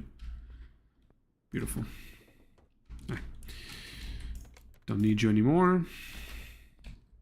Gonna have to install the gearbox and all that kind of shit. Yeah, you can drive it. Like, sometimes you have these cars repaired that are from the client, and sometimes like they come with issues with engine, oil, whatever the fuck. So pretty much what a car mechanic has to do. For example, this one, it's pretty much just replacing the fluids and then tuning the car a little bit, like exhaust and shit like that, to a certain percentage. You can wash them, you can dyno them, which is testing their engine power, shit like that. It's really good. Paint them. There's something else, which is, oh, test track. Yeah, pretty much a lot of stuff that you can do with this. But this one is my project to sell the car at some point. So it's in the process of finishing it. But yeah, you kind of finish, like, there's different levels of things that you have to do. Like discover what's wrong with the car, shit like that. It's a really cool game. What did I want to do? Oh, yeah. If you want to drive, like, the driving is not the best in this game. But let me see if this car drives. This guy should be able to drive. Unless the engine is broken. Hey, no problem, man. I'm gonna end it at some point as well, so don't worry about it. Hit the gym, man. Have you ever watched the Grounded documentary? No, the only thing I've seen was from pretty much every YouTuber that played Last of Us 2, but... Oh yeah, this one, we can roll with this one. Oh, come on, man. Yeah, I think the fluids are all fucked up here. Give me a kiss on my cheeks and just go hit the gym, man. Let me just... I do actually need to do an actual service on my actual card. Here I am playing this fucking shit at my place instead of... Well, it has to be done professionally the way, so... See if that shit is enough. We don't have that, but that's not necessary. Power... Oof. God damn it, dude. No oil on anything.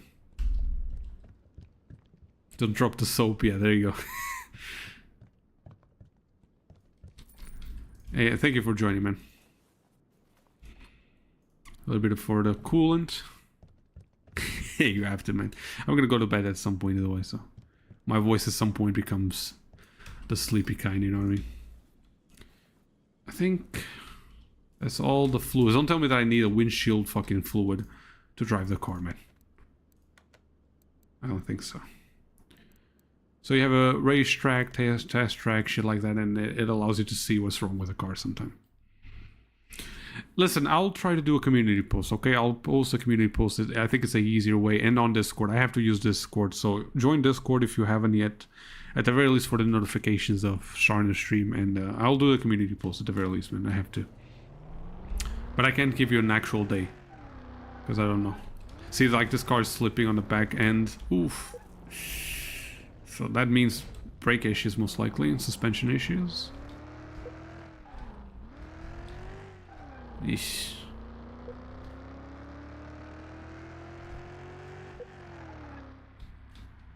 Okay, suspension test here. Ooh, he bottoming out that shit. See how it brakes. Not too bad. But yeah, but thank you for watching the way, man. My voice is already giving out. I ran out of water, so I need a break too. Gotta eat something. Hey, bye-bye, Aaron. Yeah, so as you can see, the car's not too bad. Yeah, oh, actually, the fucking braking is actually good. Suspension is broken, though, kind of fucked up. But yeah. Thank you so much, guys. Like, I hope, like, again, we could have watched everything, but you guys joined late at some point, so next time, just don't feel afraid to tell me anything to watch on YouTube or talk about anything. And you guys gave me a lot of topics either way, so I'm just really tired right now, so I gotta go. Thank you so much, Aaron, Random User, and pretty much anyone that joined or watched or whatever. Thank you so much, and I'll see you next time, alright?